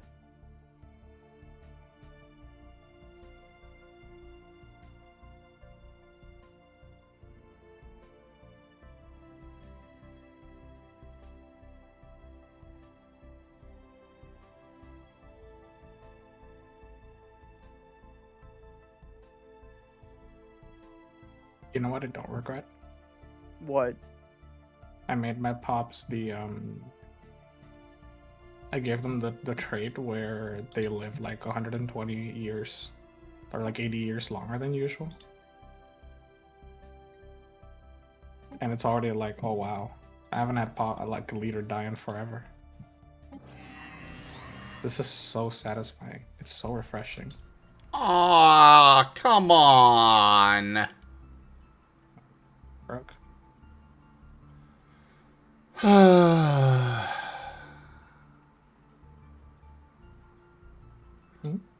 I was wanting a warship. I mean, it's cool that he's got an immortal lifespan, but at the same time, I wanted a warship. Pat, pat. Sure. There's plenty of other warships you can get. You don't need this one to be a warship. Wait, do I still have it? New research. I do! Darkness. This is a Corvette with 560 military power.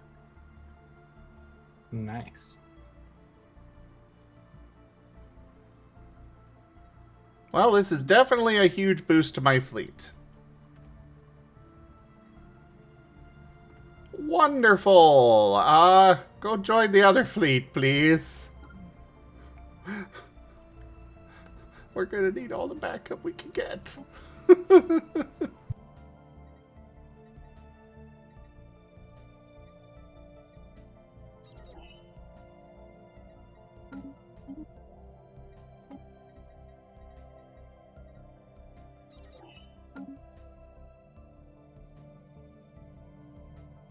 He is friend shape, yes. And useful.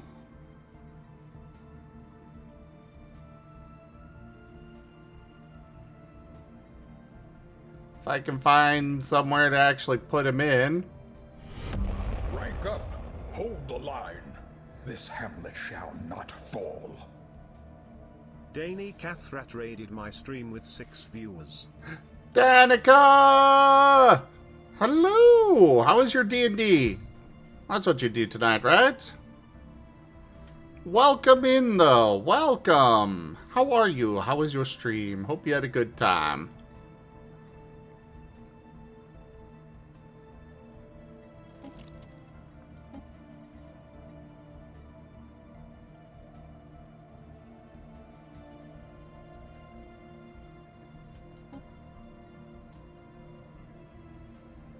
Very nice.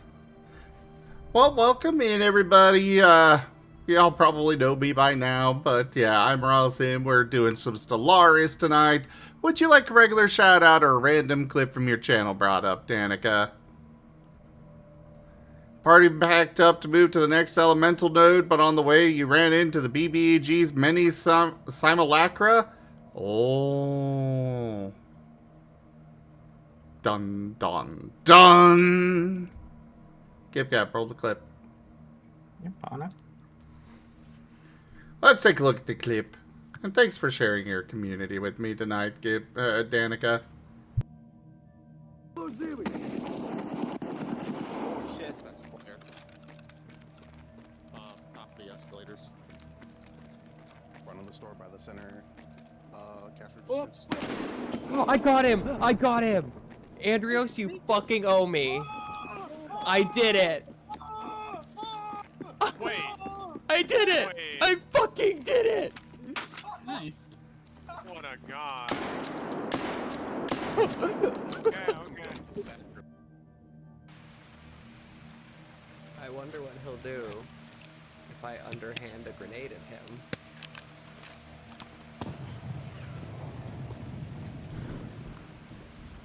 Oh no, Danica. Oh. That's, definitely an issue.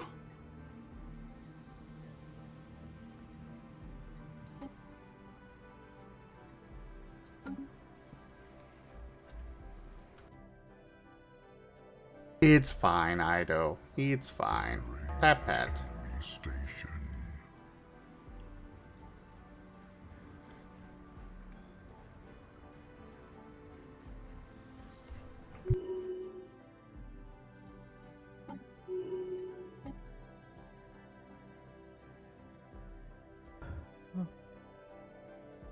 Did I do it? Did I do it?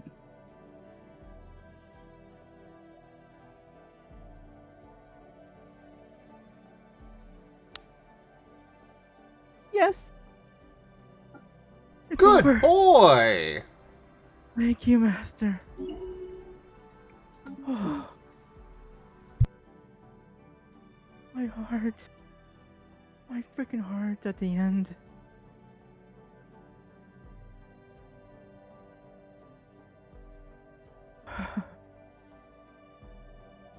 Well, I mean, it definitely could have been worse, Danica.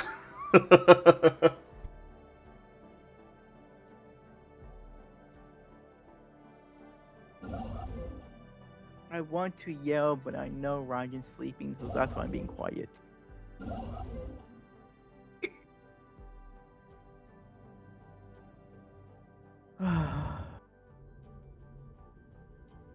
Ooh, a ruined arc furnace.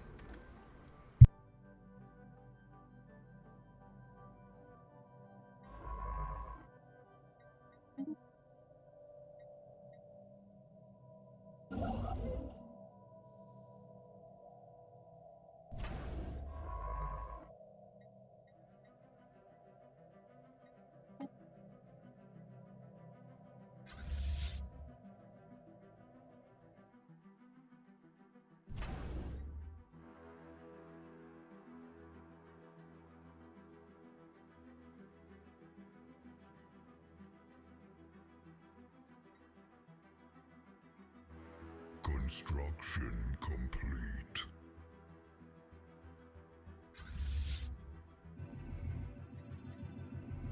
Special project complete.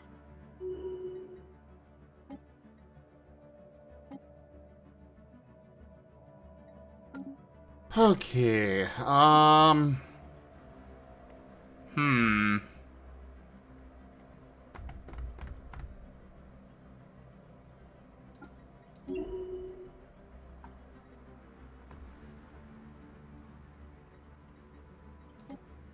do I have more war exhaustion than they do? What is that bullshit? Why do you say that? Huh? Why do you say that? Because I have more than they do. Yeah, but it should say why.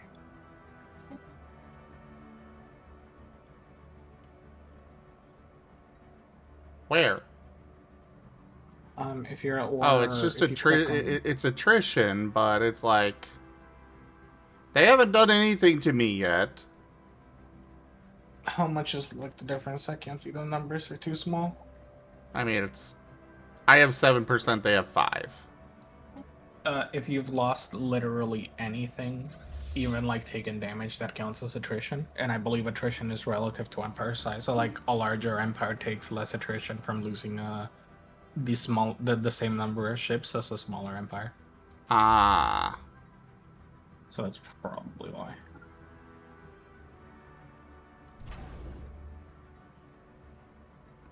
Yeah, it's attrition. Like war exhaustion is tricky because all you really want to make sure is you don't want to hit that 100 cap so they can force you onto a status quo of you're losing.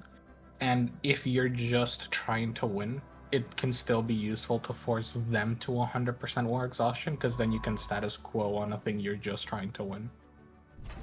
Like you can still work it to your advantage. It's the point of the war exhaustion system in theory is to try to prevent something like called death wars. Are usually what they're called. Like pretty much what Dialga says, that can end up happening, except the AI usually abides by, to a degree, the results of the war. Like if they're losing, they'll peace out. If they're winning, they'll peace out. Huh? Bye, Danica. Good night, Danica. Thanks so much for sharing your community.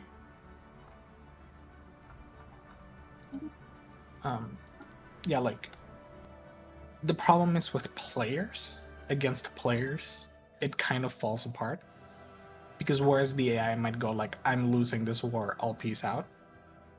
Or I'm winning this war, I'm going to go as much as I can. With players, if you don't have any system to limit how long they're at war for, a player will just declare war on another player until they can obliterate the other player. And if you can't do anything about it, then they're just going to trap you in a death war. Like, one player will sink everything they have, but they will kill you. Like, you don't have a choice. You're screwed. So the war exhaustion system is kind of meant to counteract that by being able to force someone to peace out. But,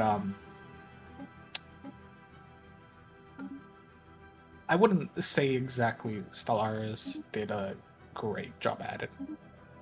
The war system is probably one of the things that I still think really needs an overhaul.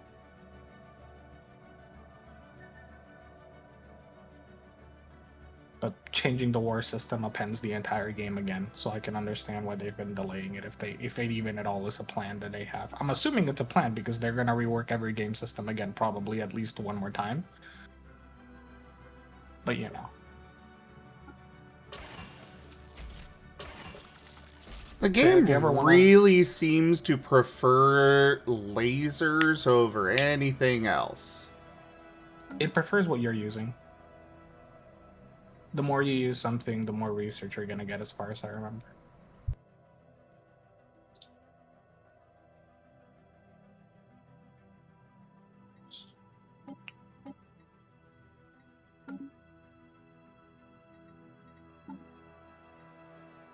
Let's see.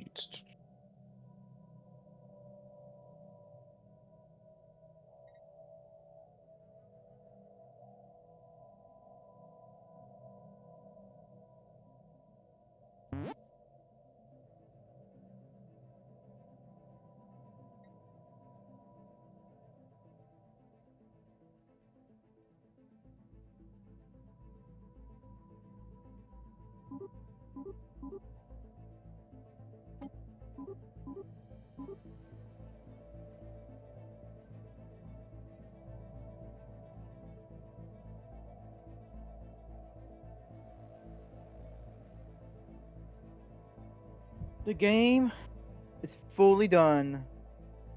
I can finally move on.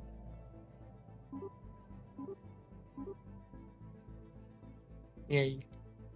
What about the new game plus? Fuck that.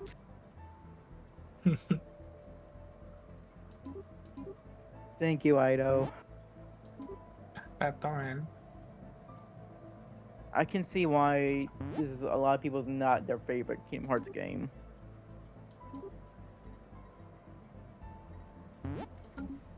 After playing it in proud mode and trying to finish it as fast as I can, I'm noticing so many flaws on this game mechanics.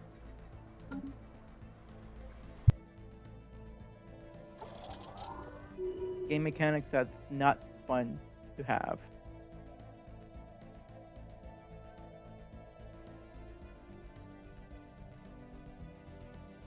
Because I was like Rex. The first time I played it, I freaking loved it. But if you're trying to be on level with how the game wants you to be, it is stupidly difficult. Where you're constantly getting stunned over and over again, and there's nothing you can do. Even with once more and all of those abilities, you still die. It's very irritating because you're doing all you can to, you know, get all these abilities, get all these things, and yet you still die. So, like what everybody else does in this game, I freaking cheesed it. I don't like doing it, but the game kind of forced me to. System survey report delivered. Apparently, balloons are freaking OP. Yes, balloons. Yeah, the monkeys can tell you that one. You really struggle with just darts. Ha ha ha ha.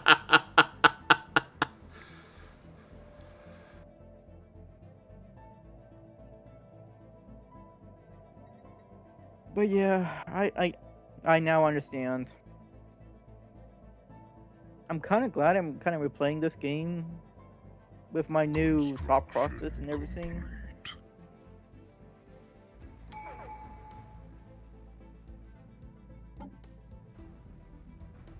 See, Nana Diaga on Kingdom Hearts 2.5 on critical mode, it is freaking fantastic. It is freaking fun to play in critical mode.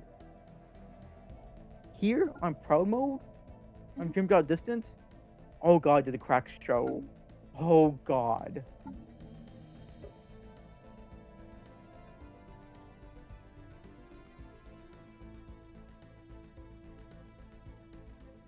But I can't wait to play Kingdom Hearts 2.8. Well, the rest of the title, because I completely forgot. Something. Yeah, that's a mood.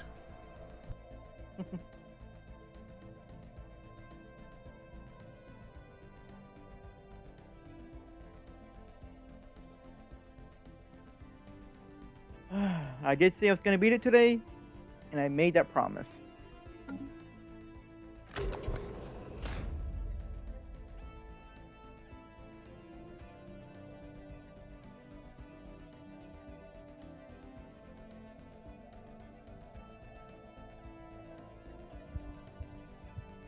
I'm gonna play critical mode on 2.8 and Kingdom Hearts 3. Let's frickin' go. System survey report delivered.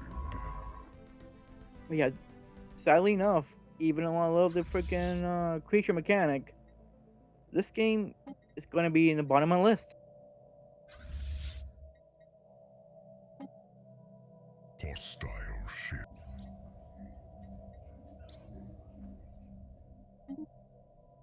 Construction. Oh god, they're all the way up to 5,000! Why? Thank you, Nada Diaga. Our fleet is prepared to bring the heat.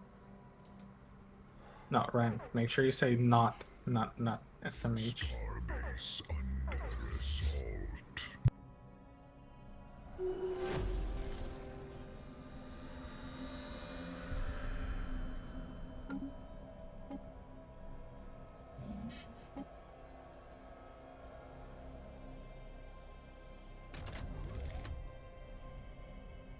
I'll be right back. I'm gonna get cereal. I want cereal.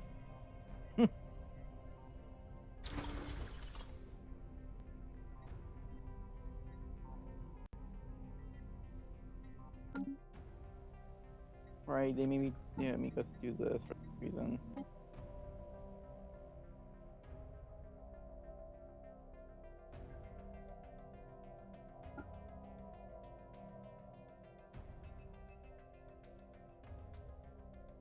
I missed the first letter too, whatever.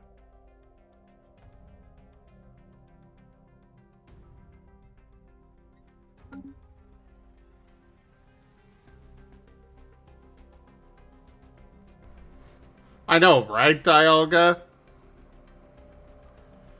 Though this is really bad.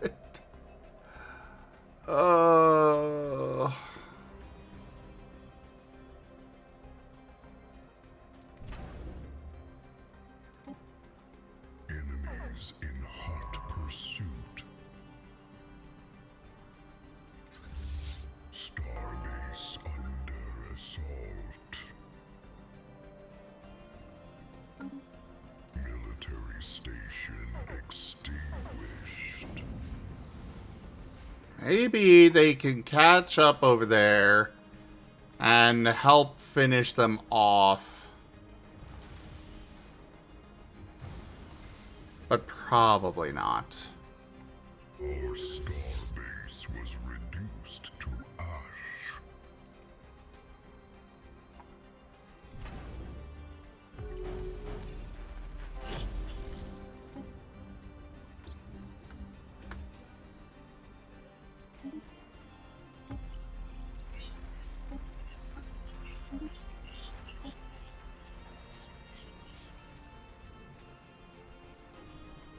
Wait, seriously? I had no idea about that. That is hilarious.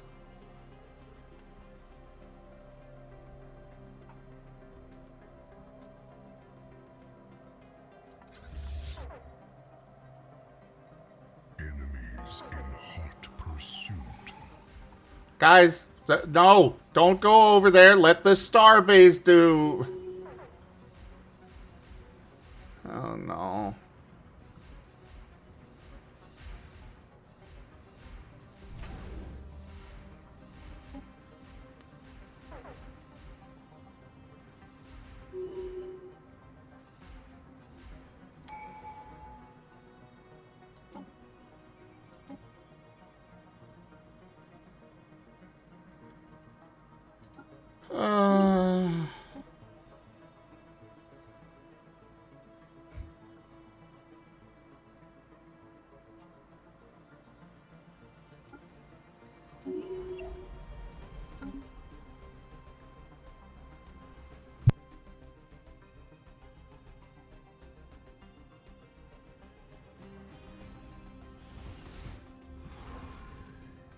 Oh, this starbase might be able to hold him off. Maybe. Woo!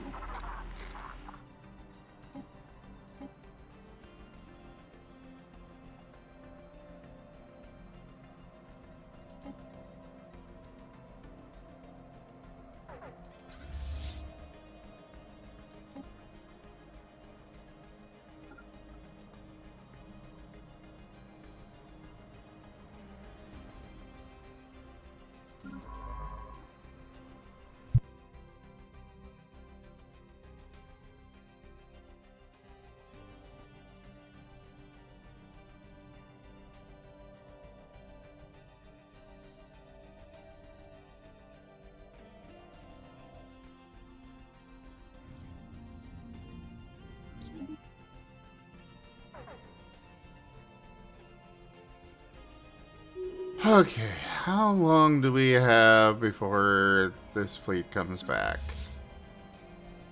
2 years. But this fleet is ready to go. Let's go take advantage of them being gone.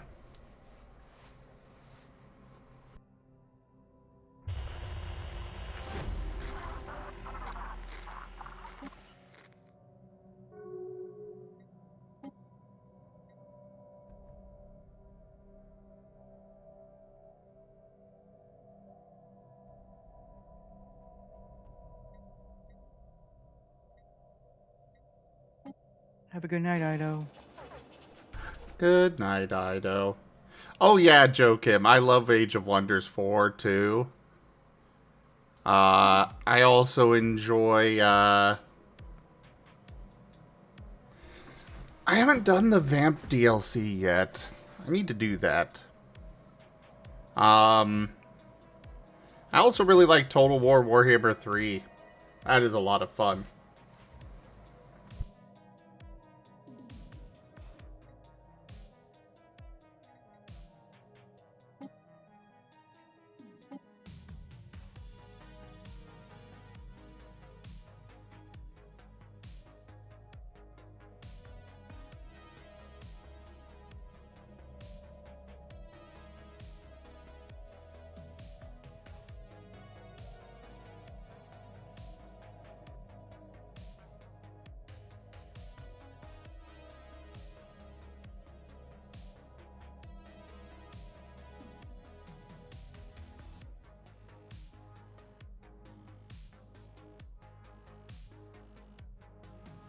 Research shining a light into darkness.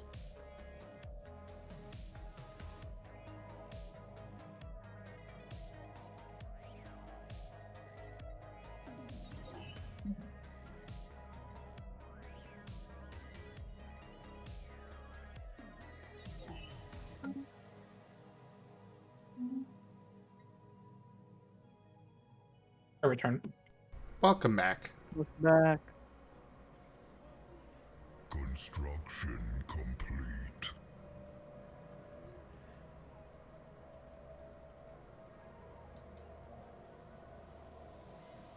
You can make this up. Like, 2 of the biggest planets around me. Tomb worlds. Exactly the kind of world I can't really make use of right now. I can't even terraform it. They're tomb worlds. Stellaris, why are you like this?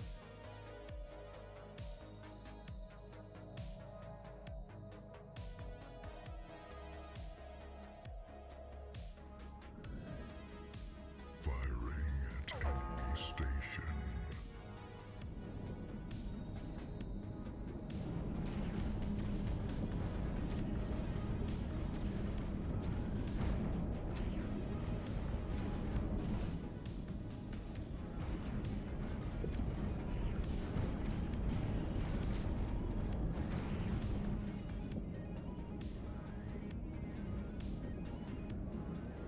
Well, we're definitely not doing much damage very quickly, but we won!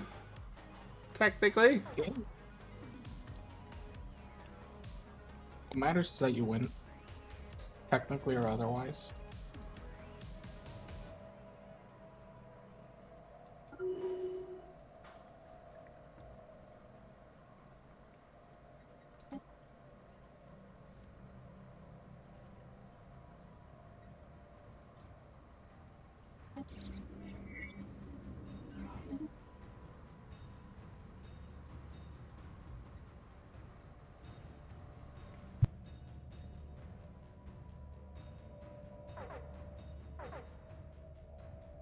Yeah, I saw that they're working on a Total War Warhammer 40k. I am really intrigued to see how that turns out.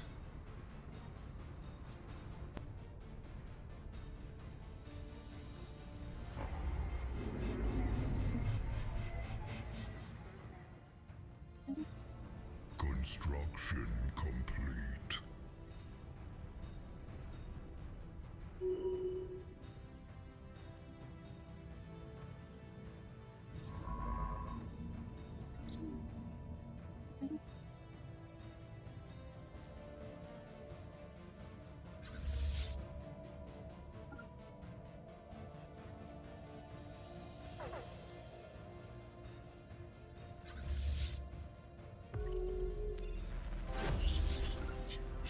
Oh crap. Their fleet's back already? If you're needing to change around your star bases, you can use the Fortify the Border Edict. It gives you 2 more star base capacity and makes them upgrade 50% faster. So you might be able to get some defenses up faster. Alright, everyone. It is time for me to end my stream. I am tired and have to get up early for work. Good night, Bren. Night. Good night, Master. Good night, Gabby. And good night, everyone in the chat. Thank you for watching, and I hope you all have a good morning, good night, or anywhere between. Farewell. Was reduced to ash. Sleep well, everyone.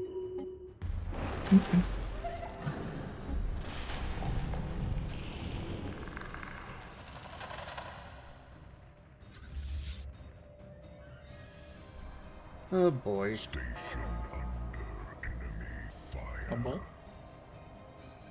Yeah, just this whole situation is very stressful.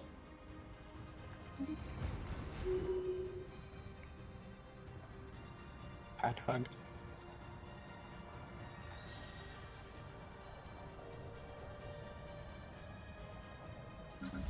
Ah, my fleet's back. If you can call it a fleet at this point. Are they still not willing to like accept the status quo or something? No. Bruh.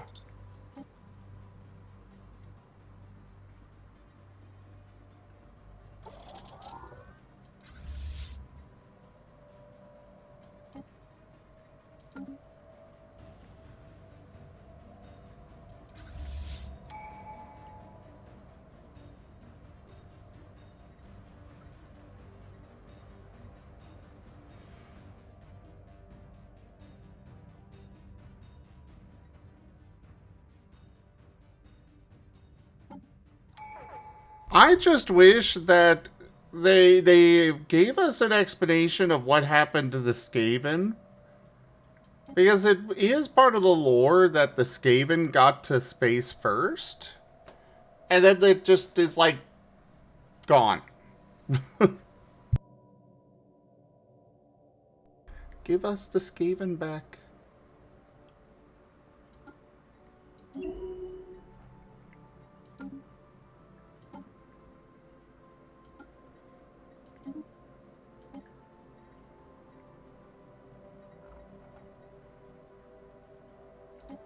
We're gonna go with Galactic Force Projection.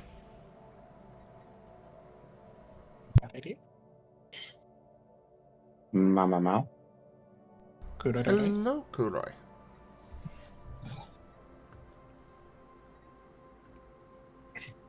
The puppy is asleep. Good, good.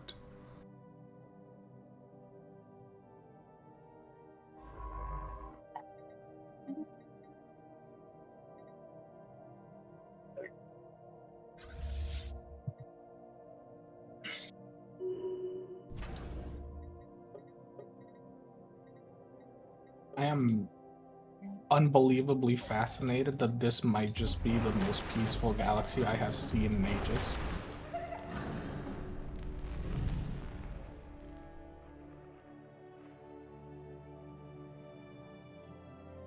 Everyone is being friendly with each other. It's so weird. I like Total War. I just wish it wouldn't take forever to load, and I wish the battle system, I was better at the combat. In which game? Total Warhammer 3.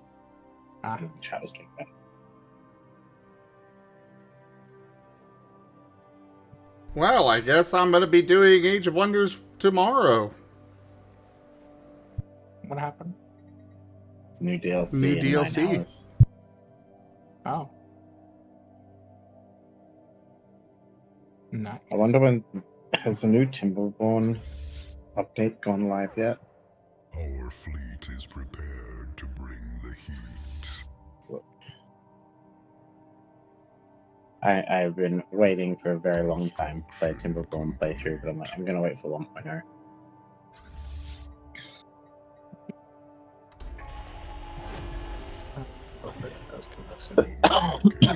I'm a little annoyed they delayed 1.0 for Marathon. Bruh. It's like the Spire 2. Well, Slay the Spire No. 2, I'm happy with that. I love Slay the Spire. You don't need to delay a release because, like, a lot of people don't play both. But yeah, you always do one then the other.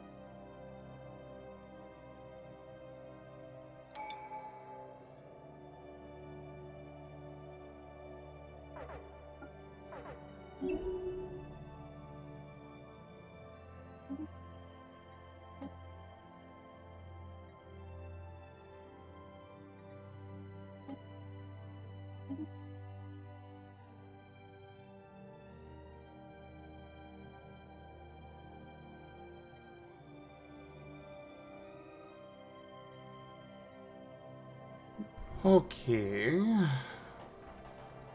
Yeah, their fleet is still so strong. I really should just combine my fleets. I think I'm gonna go that route. Our star base was reduced to ash.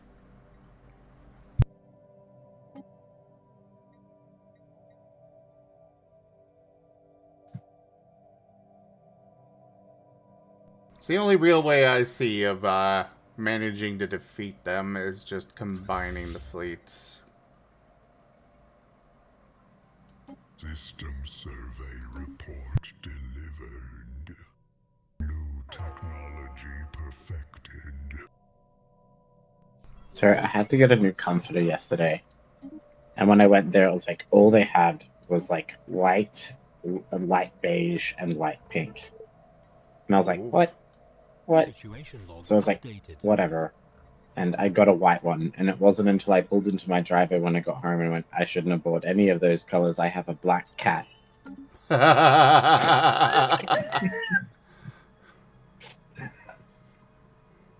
And yeah, Joe Kim, it's great to have you here. Like, it's nice to have people that are interested in these games, because Stellaris seems to be the only one that really gets a lot of people. At least as far as these kinds of games go. But I love Total War. I love the... Oh, they decided to come attack me on my starbase. Sweet! Okay, cancel the plans to combine the fleets. You get over there, ASAP. You get over there.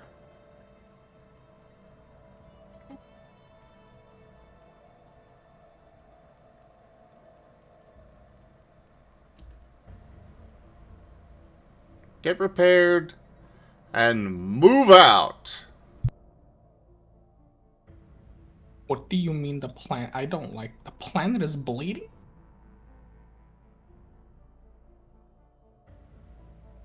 Am I getting all the weird events?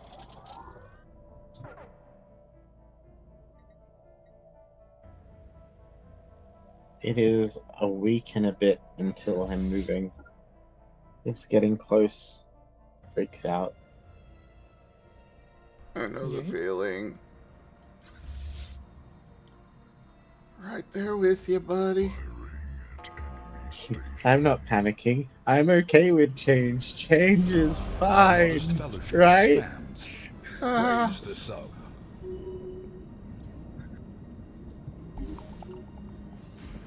Oh, Joakim, thank you so much for that gift sub.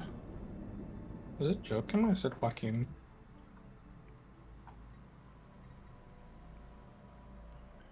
Well, they... You know, that's a great point. Am I saying your name right, or is it pronounced a different way?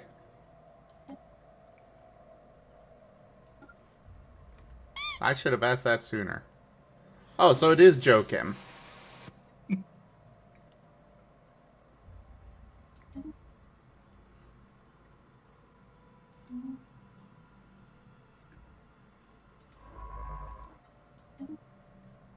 Okay, cool.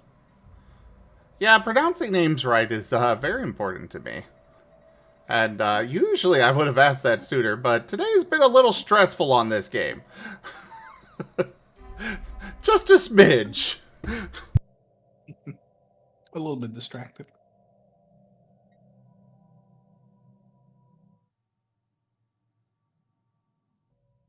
But yes, it's like we've got the first big set of moving stuff coming on the weekend of the 20th.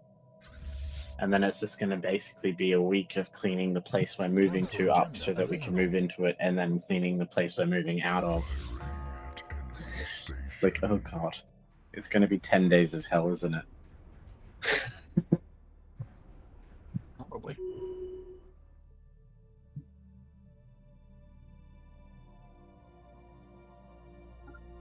But it's the last time I may ever have to do it. Construction complete. Fingers crossed. I hope. Here's hoping for ya.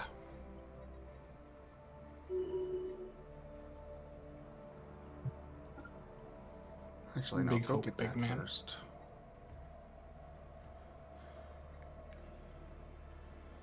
This is The next not big the move best. will just... Not the best choice, but I think it's what is best for my situation. Firing at enemy station. I think only other big move I might have is whether it's going to be whether Gary moves in with me or if I move in with him.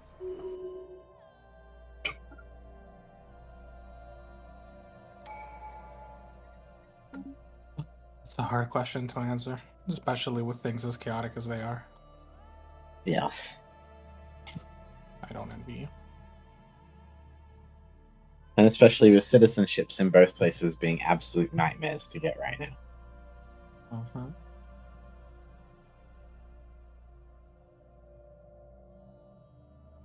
I know we recently had a like friend of a friend thing. Basically, they got called in and they got detained because they basically made a little mistake on one of their like papers when they were applying for citizenship. Like I'm talking like what? Oh. Sorry. Yeah, like I'm talking like they, if they lived in like 10th Street, they put in 9th Street, kind of small mistake. And they got called in and they had to do a whole thing, and it's like, okay, you need to go fix this or else what? Or else goodbye. So, they're being a little intense. Yeah, Mind you, this person being a citizen already for multiple years. Oh. So yeah.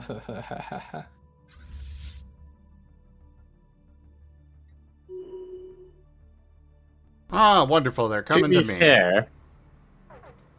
To be fair, it's not that they hate slightly incorrect paperwork. It's just that, in fact, they love slightly incorrect paperwork because they can use it against you.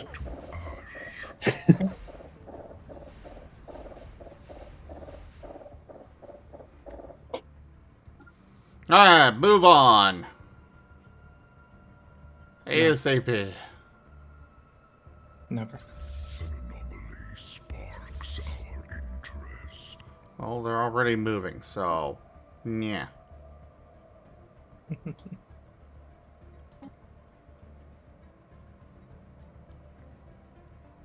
Construction complete. Ugh. Research completed. The spark is now aflame. No? No. I disagree. How about yes? I disagree. How about bananas? No. But they're an excellent source of potassium. No. And they're sweet. You're an excellent and source of soft. potassium. I mean, why, thank you. I do eat a lot of bananas. Banana. Banana. Banana. Banana. Banana. Banana.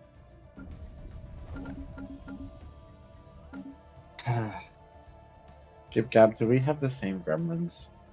Sometimes. Okay. Duke. I like to think there's a reason we're friends. Some of our gremlins keep getting confused.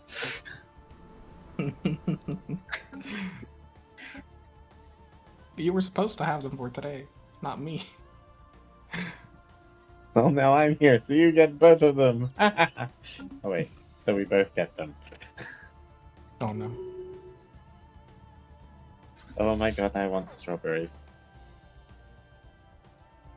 Right, go repair on that think- station right there. I think I'd have that exact reaction that Martin was having. One moment. What? Well, there was a Martin and he was going crazy for a strawberry. Oh. I was like, ooh, I want strawberries.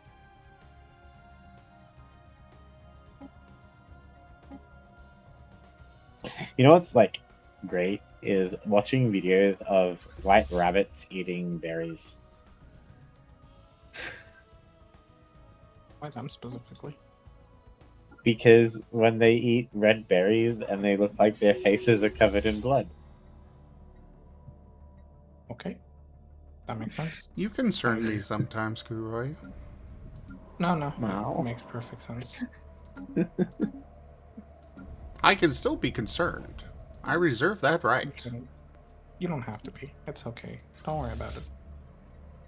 New research shining a light into darkness. Why be concerned at all?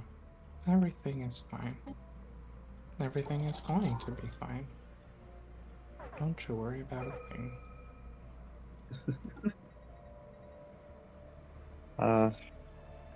Age of Wonders. That's Ooh, I unlocked the... Oh. Was there a new update to Lord of the Rings Return to Moria? Was there? I don't know. Maybe? It's not an early access anymore. Hmm. New technology perfected. Dear Lord.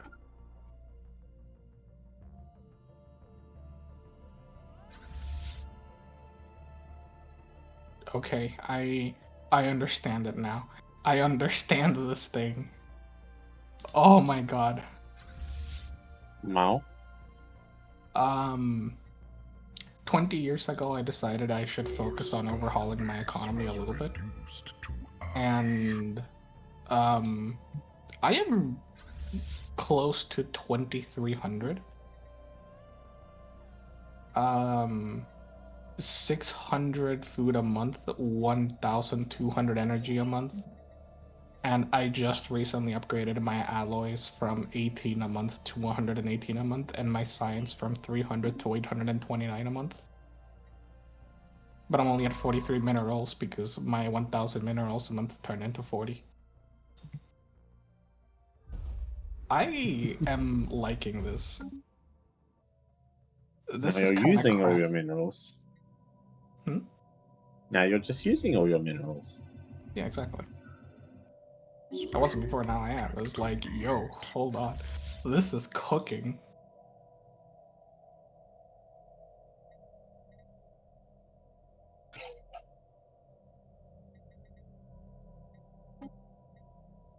I am now sad I never tried wilderness before. I looked at it and I underestimated how much I would crave the certainty of wilderness. I thought it would be steel that I enjoyed, but no. It's the wilderness. Our star base was reduced to ash.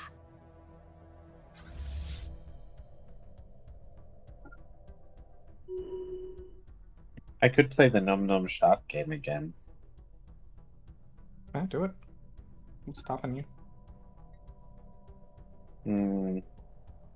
Talking about eating baby seals on stream sometimes makes people upset.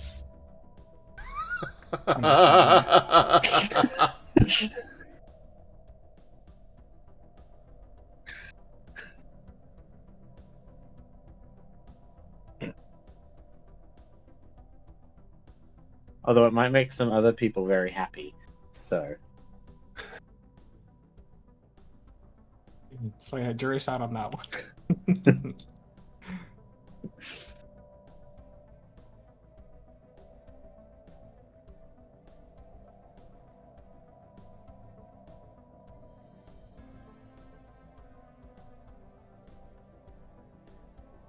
Okay, you know what is the one really satisfying thing about it above all else? I am okay with this quote.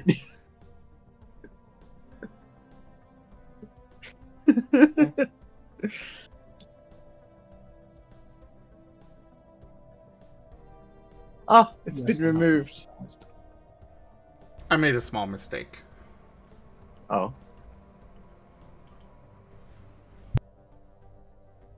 How dare you? Okay.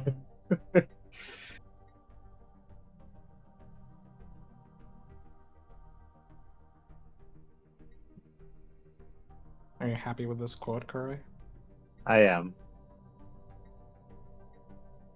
Good. Because it's now there forever. Immortalized. I am immortal. Exactly. Yes, thank you, Gab. Have you ever played Man-Eater? No. I think it would be right up your alley.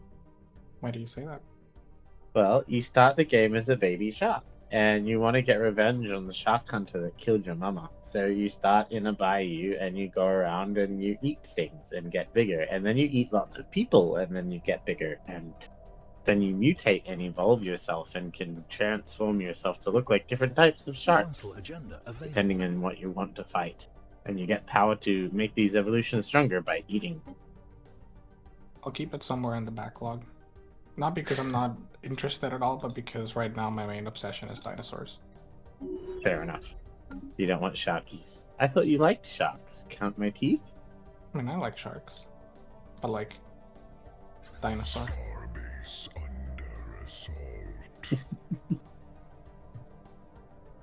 I'm in a mood as of I am just gathering up my fleet, my armies. Why? What? Why? What do you mean, why? Why are you gathering your fleets and armies? So that way I can finish this war. Okay, that makes sense. Dun, dun, da, da, da, da, dun, da, da, da, da, dun, da, da, da, da.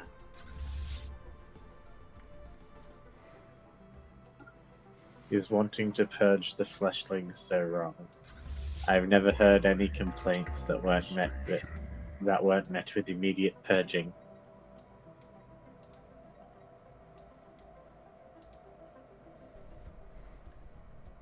I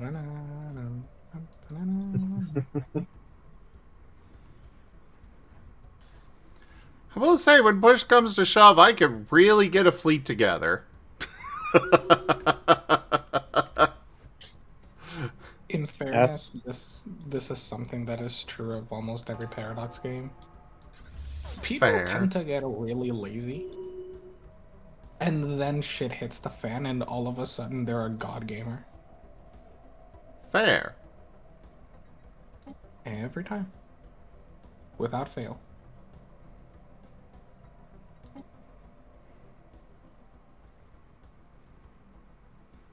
I'm about to take their homeworld. Sounds about right.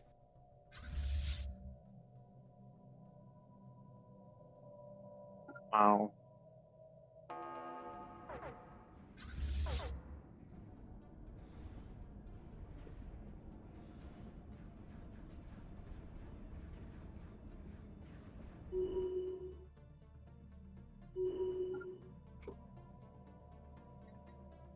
Meow.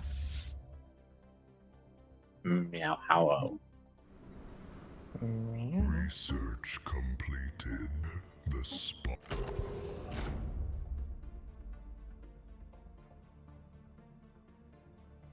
Bum, bum, bum, bum, bum, bum, bum, bum.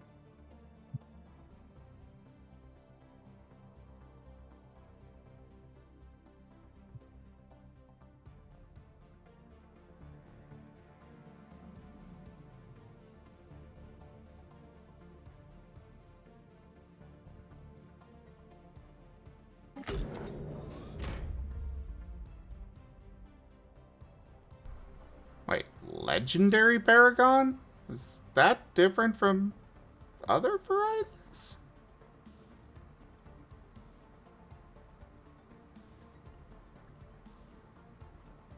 So, you were right about that, about Cataclysmo being tough. Yeah.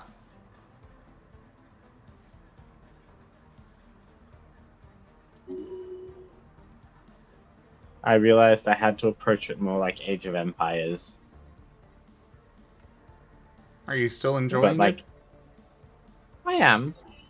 But it's like Age of Empires, but with a very small military cap.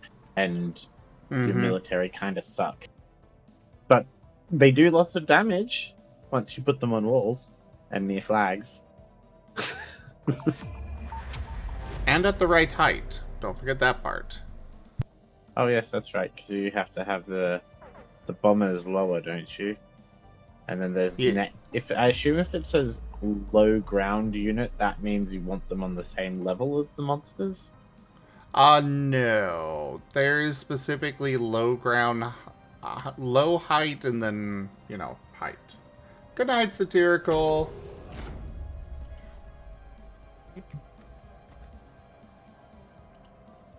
So it looks like people who lob want lower heights, and people who use bows and stuff want higher heights. Which makes sense. Log updated. Good night. Yeah, there's nothing that you want to actually be on the same level as the monsters.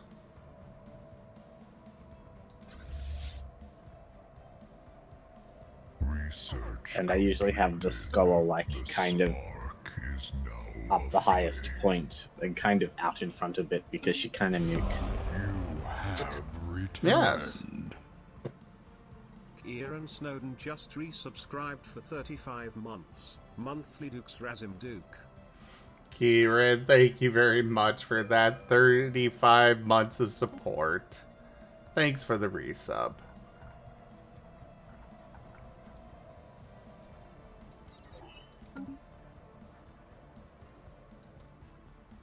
Starbase under assault. Infernal forces. You know what I really want to see with Water Park Simulator? I want to see a crossover between that and Duck Simulator. Rubber Duck Simulator. Between what and what? Water Park Simulator and Rubber Duck Simulator. Yes.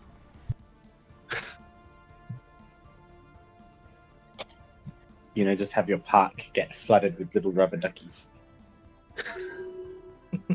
Or be able to make your own maps for the rubber ducks. That'd be cool too. I do know that we are getting new maps with Water Park Simulator soon. Now, do I get greedy? Or do I just achieve my war goals? I am at 98% war exhaustion. I'm going to achieve my war goals. I feel like being greedy is going to risk overexerting yourself, which could leave you in a worse place, so go for your goals. Yeah. There we go. That's what you get for your insolence. Actually, I was thinking of ending right here, Joakim. Normally I go another 15 minutes-ish, but I think I'm gonna wrap it up here for the evening.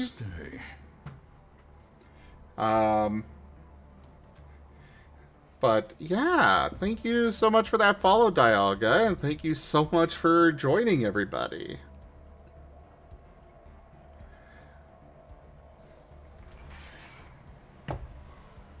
Yeah, get some sleep, Joe Kim.